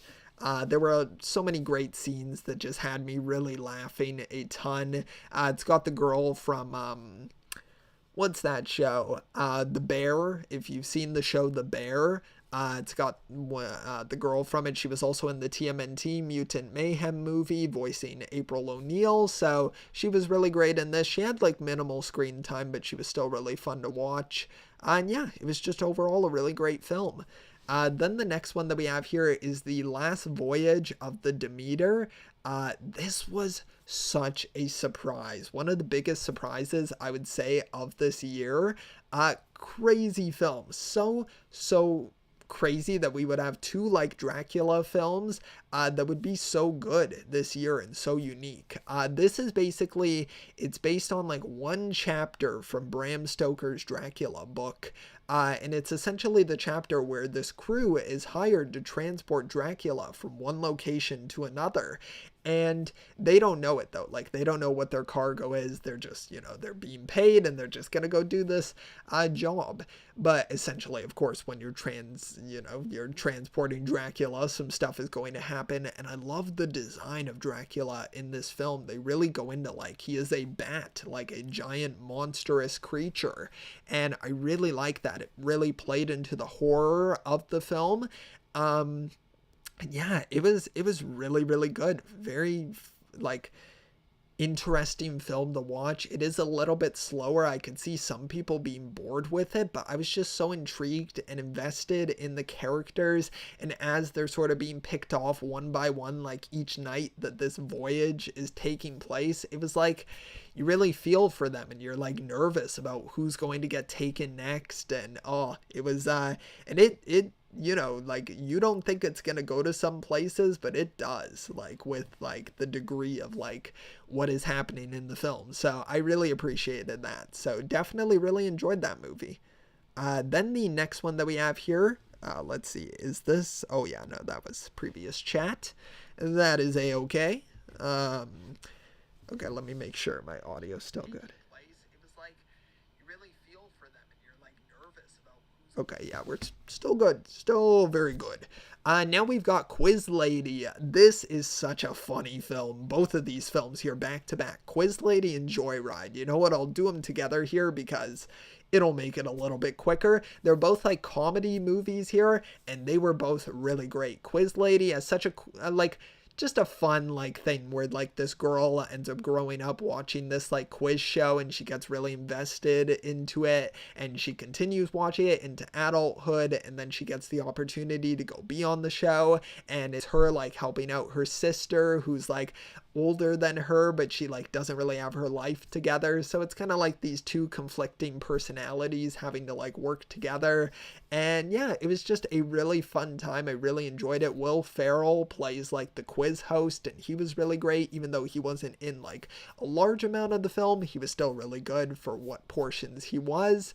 And then with Joyride, this was such a surprise. I thought it was going to be more of like a hangover style comedy, which I don't really love those types of movies as much, but I felt like this had really smart jokes in it. It was just really compelling characters who I was quite invested in. They were really funny as well. It was just a really great comedic film that was really uplifting, and it didn't get into the territory of being like, not saying that this is like a negative, but it just doesn't really work for me as well, but like stupid humor where it's very like, oh, like funny, like someone's farting or something. It could maybe get into that for some people, but for me it held a really great balance, so I really appreciated it for that. Then the next film that we have here is Are You There, God? It's Me, Margaret. This is based off the book of the same title, I believe. I think it's a Judy Blume book. And this was really great too. What a surprise as well. I really enjoyed this. It's a great like coming of age story here with this girl who moves to this like new town. She's got to make new friends. She's doing whatever she can to sort of be in the friend group. She's like, you know, sacrificing her own like interests, or I don't know, like it's kind of being like forced to grow up essentially, but then realizing that her other friends in this group aren't even as grown up as well. Rachel McAdams plays the mom in this. She's really great. They have a great relationship. She has a really good relationship with her grandma as well, played by Kathy Bates. She's really good. And the main actress played Cassie Lane in the like the youngest version of Cassie Lane in the first Ant-Man movie. So she's really good in this. It's funny to see her like all grown up in this movie. But yeah, it was just a really enjoyable time, a very heartwarming film. Then the next one we have here is Barbie. So we've got Barbie at number 14.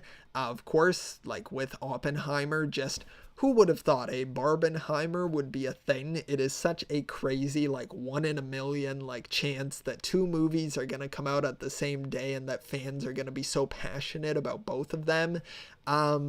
But yeah, Barbie was so fun. I really enjoyed it. Let me see if I can move up actually just the slightest bit so I can see the scores. I've never seen Barbie and not planning on it. Hey, I don't blame you. It's not for everyone. I didn't watch Demeter. Hey, that's okay.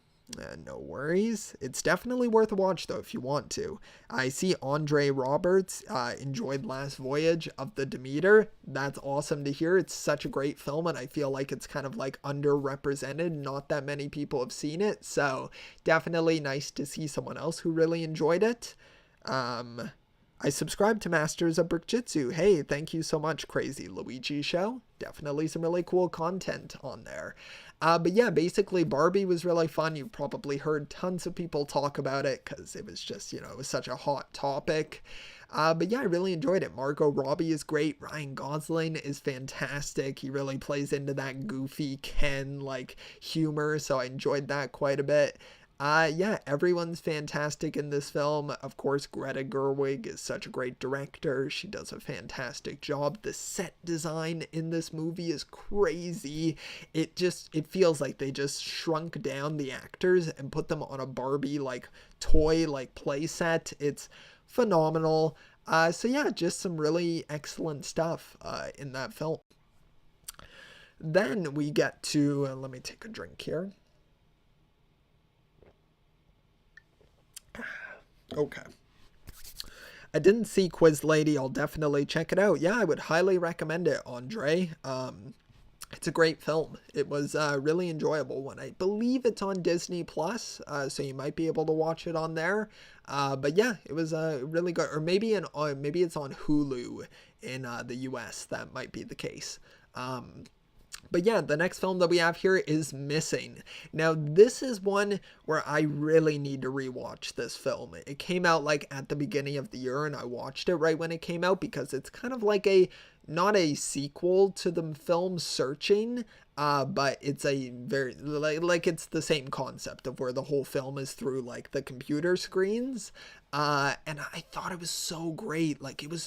I was really invested in this film, and it puts you under a lot of stress in certain scenes because you feel so stuck on this computer, and they really use that where the characters because the characters are also stuck on the computer. This girl, essentially, her mom ends up going on a trip with her boyfriend or whatever, and then she ends up going missing, and you don't really know where she could be, and her daughter is trying to find her by doing all this looking online, googling, communicating with people in the place where her mom went, trying to find her, and it's crazy. It is a wild ride, and I really enjoyed the film. It's honestly one that I really got to rewatch so that I can refresh on it, because I haven't seen it since the beginning of the year, but definitely a really great watch that I enjoyed a ton. Then the next film here, let me see if I can make this bigger, actually. I'm trying to make it so that you can't see you can only see each row independent of each other. It's kind of tough, but I'm doing my best. The next film that we have here is, you know what, yeah, I'll move up. That's okay. I'm really trying to hide my top 5 because I feel like, that's kind of the most important. I mean, top 10 as well, arguably, but, But next film we have here is the Super Mario Bros. Movie. Of course, I'm sure a ton of you have seen it. Yeah, Crazy Luigi Show. I love the Super Mario Bros. Movie. We need Luigi Mansion movie. I completely agree. That would be awesome. But yeah, Super Mario Bros. Movie was great. It was just a really fun time. The Illumination really, I think, surprised all of us by bringing a really authentic take for Mario. They didn't force it into their own style. They really adapted it in a super great way that I felt really worked. I thought the performances were really great too. I know everyone was memeing on Chris Pratt being cast as Mario, but once you watch the film, you really get used to the voice, and he's honestly really great. He portrays a lot of really strong emotion with Mario, so I really appreciated that. Charlie Day is great. Anya Taylor-Joy, Jack Black, of course, as Bowser. Yeah, it was really just a great plethora of voice actors in this. The cast, yeah, they were just phenomenal. The animation is amazing. The Mario Kart sequence in this movie is so fun. So yeah, if you're a fan of Mario and you haven't seen the Mario movie, would highly recommend. It is definitely one of the best of the year. Yeah, Super Mario Bros. Was amazing, or a Wario spinoff. That would be really cool. It would be cool if they did like a Wario and Waluigi movie. Like, that could be fun. Or at least include them in whatever the sequel ends up being for a Super Mario Bros. Movie.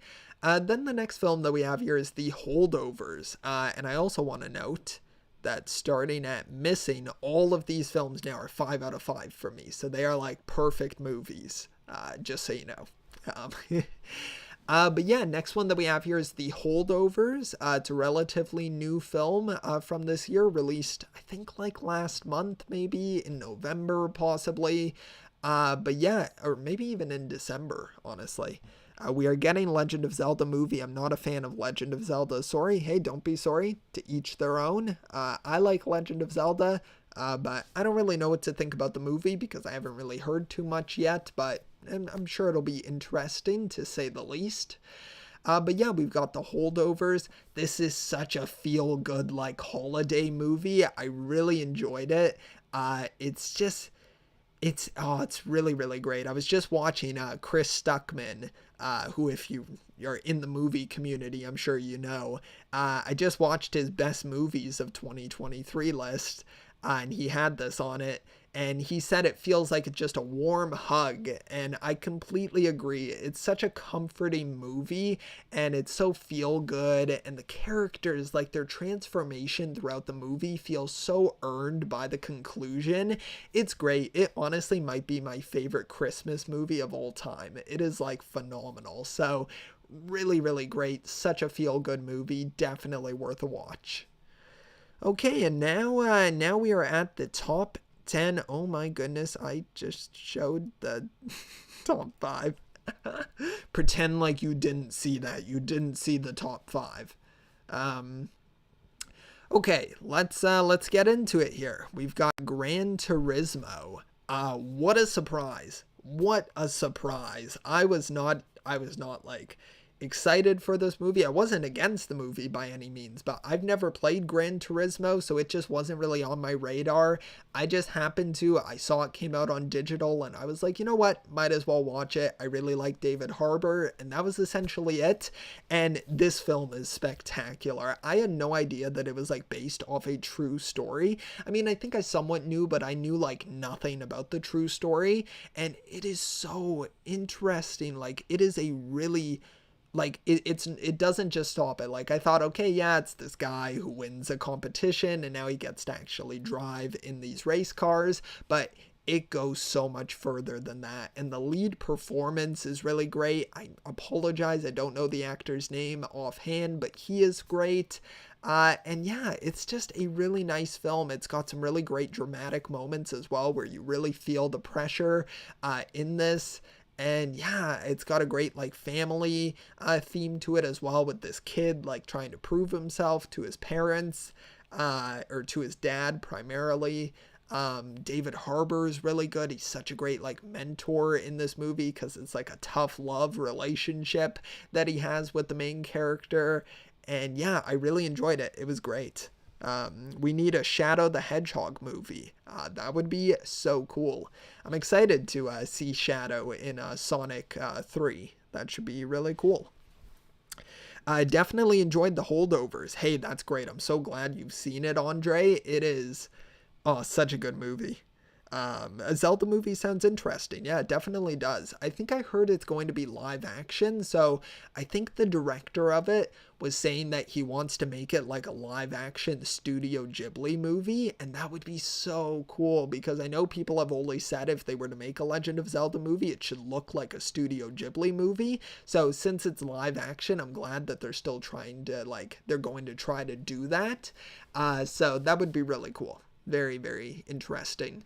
Then the next film that we have here is Bottoms. Another surprise, honestly. This is a comedy film. It's once again with that actress from TMNT, Mutant Mayhem, and, The Bear. And then this actress as well. I apologize. I so bad with names on some of these actors. But it was great. This is such a funny movie. I think that maybe it'll jump the gun a little bit for some people, where by the end of it, it is so crazy and wacky and really jumps outside of that standard comedy film like box that they're usually in. But I really enjoyed it. They went for it, and I completely respect it and really enjoyed it. So definitely a great one. Loved Bottoms, and yeah, it deserves to be in my top 10. Then we've got Nimona. This is great. I'm so happy this film ended up happening because, of course, it got canceled at Blue Sky once Disney bought Fox, and then they closed down Blue Sky, and then luckily Netflix was able to buy the rights to this so that they could make or finish the movie. And it's fantastic. It is such a great film. It really is good on the themes that it tells in the story. The messaging is really good without hitting you over the head with it. Riz Ahmed, I'm pretty sure, voices this guy, and I can't remember her name. It's the girl from Kick-Ass. She's also in the Equalizer movie, the first one. I can't remember her name, but such great vocal performances in this. They really communicate the emotion in the film, and it is a very emotional film at times. The animation was really great. It fell into like that very unique style, which I liked quite a bit. So yeah, just a really enjoyable film. I had a great time with it. And they have such a fun dynamic in the movie, so I really did like that quite a bit. Then we've got number 7 here, John Wick Chapter 4. Who would have guessed that they could somehow make John Wick Chapter 4 arguably the best John Wick movie? Maybe the first one still trumps this one, just because I feel like the first one, the simplicity of it really like worked in its favor, where now with the John Wick movies, they're of course connected to the Continental. You've got all these like complicated dynamics, and they make it really work though in Chapter 4. Like, it's a long movie, but it really makes good use of its runtime. The action sequences, they do like a top-down sequence, which is so cool. There's a staircase sequence that's really cool and kind of funny as well, because he goes up the stairs and then he has to work his way down and then go up. Like, it's so cool. Donnie Yen's in the movie as well. He plays like one of the like people who John Wick is going up against in this film, but he's also maybe kind of an ally as well. He was fantastic, and yeah, it's great. Keanu Reeves is just so fantastic in these John Wick films. I really, really do enjoy him a ton. But yeah, he is phenomenal. So there is John Wick Chapter 4. Very, very good film. Now I know I'm going to be covering the screen on this one. Maybe I can actually move myself on screen. Do I want to do that though? I don't know if I want to. You don't need to look at the poster. You're gonna know the film. It's Mission Impossible Dead Reckoning Part 1. This was great. I watched all of the Mission Impossible films this year for the first time ever, and I love them. They're so great. Maybe the only ones I don't love as much are the first one and the second one, but from the third one onwards, all the way to the 7th film, they are amazing. Some of the best action movies that I've ever seen, and Tom Cruise is just so amazing in them. Like, he's fantastic. The stuff that he is willing to do in these films is crazy, and I have the utmost respect for him. The cast is so great. I thought what is her name? She plays obviously Captain Carter in the Marvel movies. Haley Atwell, that's it. She's amazing. She's like a new addition in this film, and she was really great. Simon Pegg is obviously really good. The guy who plays Luther as well is great. I'm blanking on her name as well, but Tom Cruise's main like love interest in this film. I know he's got like his wife as well in the movies, but obviously they can't be together. So this woman is kind of like that, not stand-in. She's obviously like, they have that relationship, who I'm talking about. She's really great. The villain is good in this. It's really interesting. They tie in like AI into the storyline, and I feel like, it's very relevant to today and how AI is playing such a huge role in the internet space, whether it be in a negative or positive way, but they definitely touch on that, and it's really interesting. So yeah, just really, really great. Such a fun, action-packed film. So many great set pieces. The train sequence is so cool. It's kind of like a bit of a callback to the first Mission Impossible movie. So yeah, I really, really enjoyed it. Okay, now here we are. We've reached the top 5. I don't know if I'm gonna just scroll straight up or if I want to do like a slow reveal. How do I want to go about this? This is I don't know. Let me see. How do I want to do this? You know what? Maybe I will. Okay, you're gonna know the movies, so I'm not even. Do I want to scroll up though? I kind of like having the visual for it. You know what? Well, my. No, my screen won't cover the entirety of it. You know what? It's fine. I'm just going to show my top 5 and we'll talk through them. It is all good. It's a live stream anyway. It's not, let's see in the chat if anyone's saying anything. Chloe Grace Moretz. Thank you so much, Andre. That is right. Yeah, she did a great job in Nimona. Really good voice acting. Yeah, David Harbour is good in all his roles. Totally agree. Crazy Luigi show. I might watch it. Yeah, you definitely should. The John Wick movies are amazing. Definitely check them out. Yeah, definitely worth a watch. John Wick is great. But okay, yeah, let's top 5 here. Okay, here we go. These are my top 5. Yeah, okay, that should be good placement. So number 5, Guardians of the Galaxy Volume 3. Honestly, the perfect conclusion to the Guardians of the Galaxy trilogy. James Gunn absolutely knocks it out of the park, and honestly, I think for a lot of people restored a lot of faith in the Marvel universe, because with Quantumania and, some of the Marvel Disney Plus series, I think some people were a little bit lukewarm on Marvel, but James Gunn just wows everyone with this film, at least from what I've heard from people's opinions who I've spoken to. I loved it. I thought it was so great. It had such a good balance between the emotional stuff and the comedic elements, because it's honestly a very emotional movie, especially when you get into Rocket's backstory. It's so dark and but it has such alleviating moments as well, with his friendships with the people who he was trapped with, and it's so great. So much good messaging as well, once again, where it doesn't hit you over the head with the themes of animal cruelty and stuff like that. Just really great. It's a really solid conclusion for the Guardians of the Galaxy trilogy. I would love to see more from the Guardians of the Galaxy, kind of the new roster that we leave off with in this film, and some of the other characters who we can definitely see more from. But yeah, I enjoyed it a ton. It was great. I'm excited for Kung Fu Panda 4, Deadpool 3, and Sonic the Hedgehog 3. Same. I think they all are hopefully going to be really good films. Then number 4, and just so you know, my top 5 was, other than the top 2, my top 5, 4, and 3 here were very interchangeable. They were all such good films, in my opinion. But yeah, we've got TMNT Mutant Mayhem. I love this. I'm a big fan of TMNT. I really loved the 2012 series. I really like the 2007 movie. That one's really good too, in terms of animated TMNT films.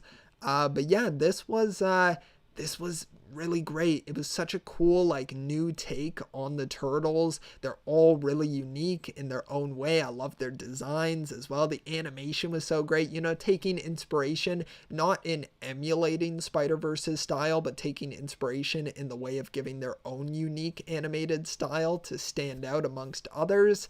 So I really appreciated that. But yeah, it's phenomenal. It's got such great comedy in it. Of course, if you've seen the film, you know that sequence where it's them fighting a bunch of mob bosses, trying to find information. Such a cool sequence, a montage. The villain's great as well. Ice Cube does a good job voicing Superfly. All the other miscellaneous villains as well are really great too. And I'm super excited for the sequel series, where it leaves off in the movie. I won't spoil it, but that's exciting. And then the second film as well. That'll be really cool too. Then the next one that we have here, number 3, Transformers Rise of the Beasts.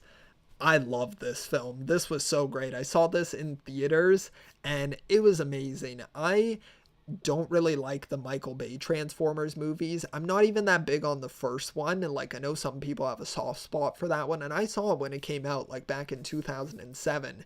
And even then, I didn't really like the film too much. But this was great. I really enjoyed Bumblebee, so I had like a good feeling about this because it was bouncing off of that. But yeah, this was amazing. It blew me away, honestly. It's got so much fantastic action in it. The human characters are really likable in this film. So I was really happy about that as well, because I was kind of disappointed we weren't going to get to continue with Haley Steinfeld. Obviously, they made that clear at the end of the Bumblebee movie, but she was just such a likable presence in that film. And in this one, they're just as good, honestly, in my opinion. So I really enjoyed both of the main like human characters in this film. And yeah, it was just really cool. Very cool to see all of these Transformers on screen together. I'm blanking on what they are called.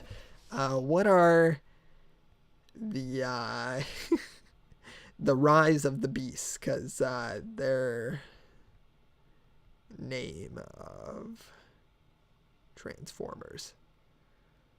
Yeah, what are they called? The Maximals, that's it. The Maximals. I really like the Maximals, and I love Scourge as well. Honestly, he might trump Megatron for me.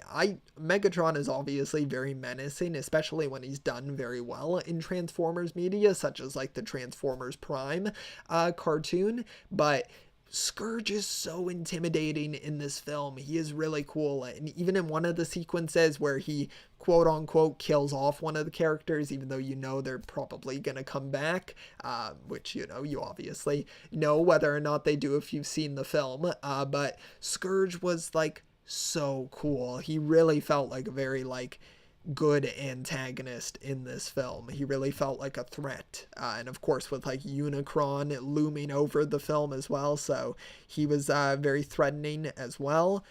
Andre says the villain in Guardians 3 was cool. Yeah, I really liked him. I can't remember the name of the villain. Oh yeah, I can't remember his name, but the actor was in the Peacemaker series, which is obviously how James Gunn, like, you know, made the connection with him, so he cast him in this film. But yeah, he was really fantastic.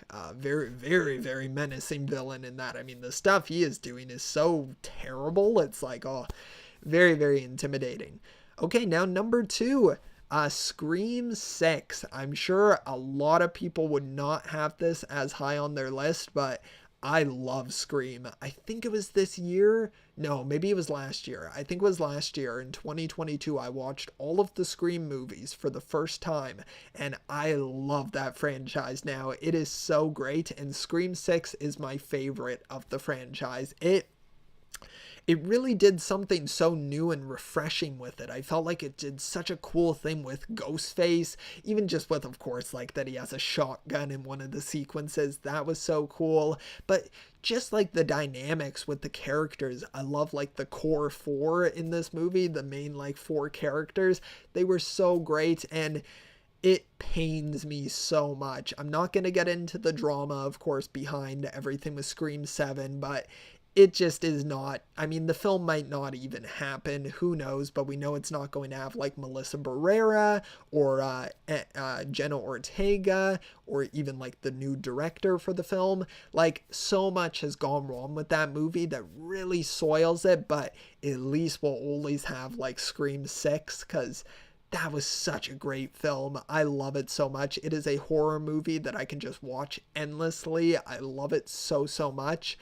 So many great chase sequences in it as well. They really make great use of that it takes place in New York City. So there's like casualties in this film that you don't even expect, because normally Ghostface is like, you know, he's going after particular people and trapping them in places where there wouldn't be other civilians, but he goes into like the convenience store and is taking out random people in one of like the first like sequences with Ghostface. So yeah, it's crazy. Such a cool twist at the beginning of the film as well, and yeah, I loved it. I really, really did.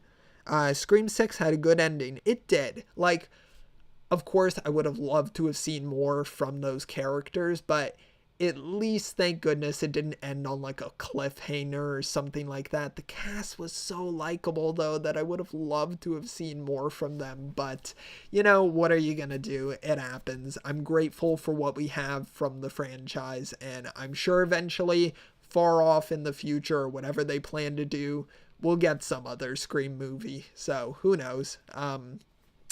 Now it brings us to the number one spot, what we have been working towards for what? How long's it been? I have been talking for 2.5 hours right now, which makes sense. I'm going through 60 films. That's a lot.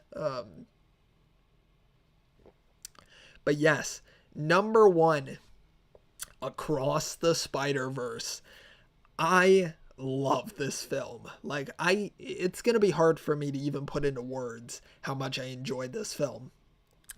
I mean, I don't know if I'll ever do a video or a live stream on this, but I think it's my favorite movie of all time. Like, out of every movie, like, that I've ever seen. Like, Across the Spider-Verse is phenomenal. And it's so interesting as well because I saw this film in theaters when it came out, and I didn't have a great theater experience. Not because of the film itself, but there were really loud people in the theater, and I get it. Obviously, it's to be expected, you know, that happens. But it honestly somewhat took me out of the experience. They also had audio problems at the beginning of the film, which I think was experienced at a few theaters, so I wasn't able to get into it. I still gave it a 5 out of 5 on my first watch. I loved the film still, but I was still debating, like, oh, do I like the first one more? Do I like this one? But now I've rewatched this film 8 times. I was putting up like 5 fingers, but 8. But I've rewatched this film 8 times, and it does not get old. I could put it on right after this live stream and I would just love it just as much.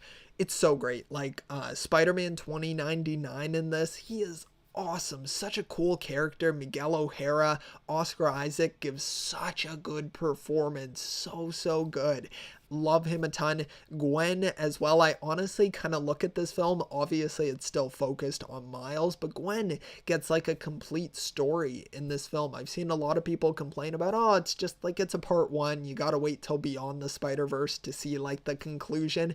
But honestly, yes, you do for Miles's story, but for Gwen's story, you sort of get the starting point at the beginning of the film. I love that they open it with her for that first like 15-minute sequence. And then you get the closure at the end of the film as well, which, okay, sorry, spoiler warning, I'm going to talk about, like, you know, some spoilers for Spider-Verse here, or Across the Spider-Verse, because, I mean, it's my number one. How can I not talk about it more in depth?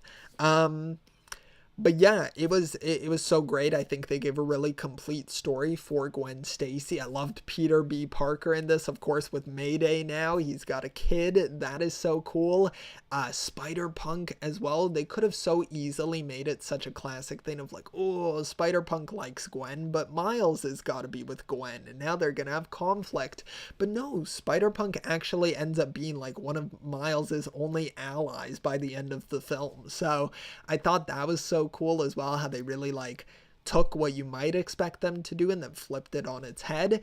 You've got what is it, Spider-Man India, like Pavitra, I'm sorry, I don't want to butcher his name. He was so cool. His world as well was so awesome. I love how they get to travel into the other like Spider-Verses in this movie. Such cool stuff going on there. Slightly different like animation as well, especially in like Gwen's world. Of course, it's all the watercolor style. I love that.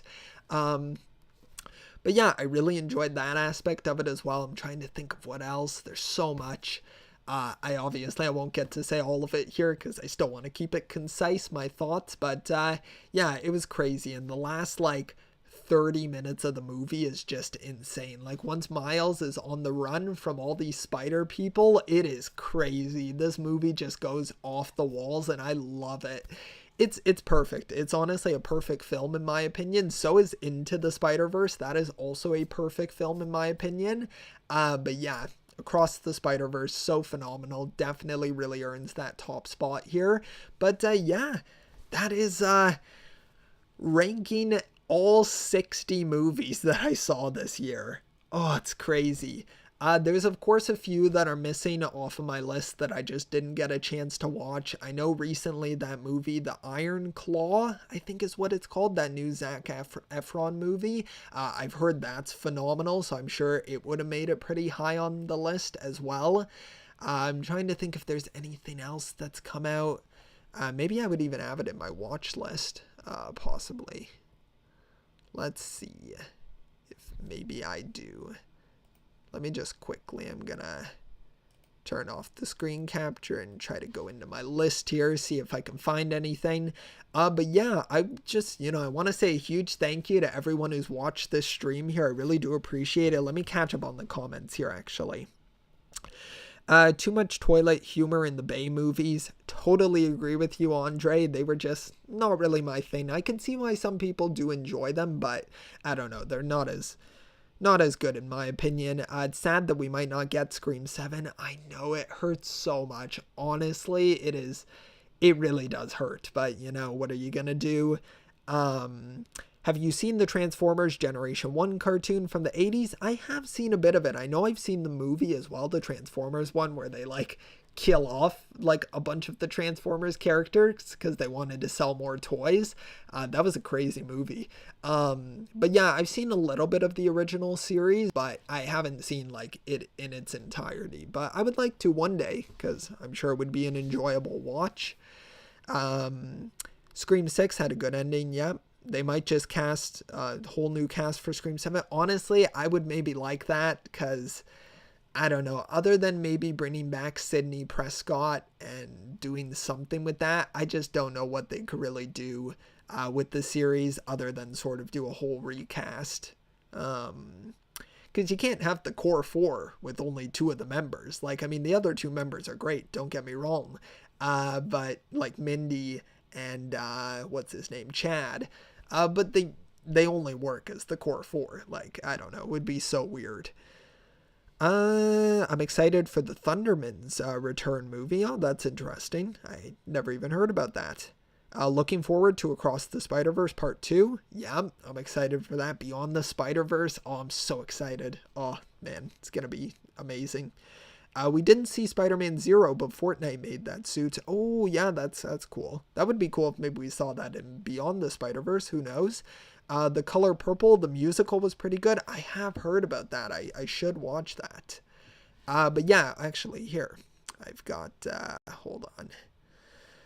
Let me go into the specific year here. Yes, here we go. My watch list.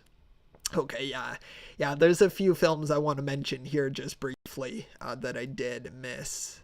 Missed as in I haven't seen them yet, but I want to mention that, I'm well aware that I still need to watch them. Okay, here we go. Okay, yeah, so we've got Poor Things with Emma Stone. I really do want to see that. Saltburn as well. I know that's on Amazon Prime. I want to get around to watching that. The Hunger Games movie. I want to see that as well. Godzilla -1. I've heard that's so good. I really want to watch that. Wonka as well. Want to check that out. Monster. When Evil Lurks. Ballerina. That's a Netflix film. Silent Night as well with Joel Kinnaman. May, December. Some of these near the bottom, it's iffy whether or not I'll get around to watching them or anytime soon, but you can see here, I won't name all of them.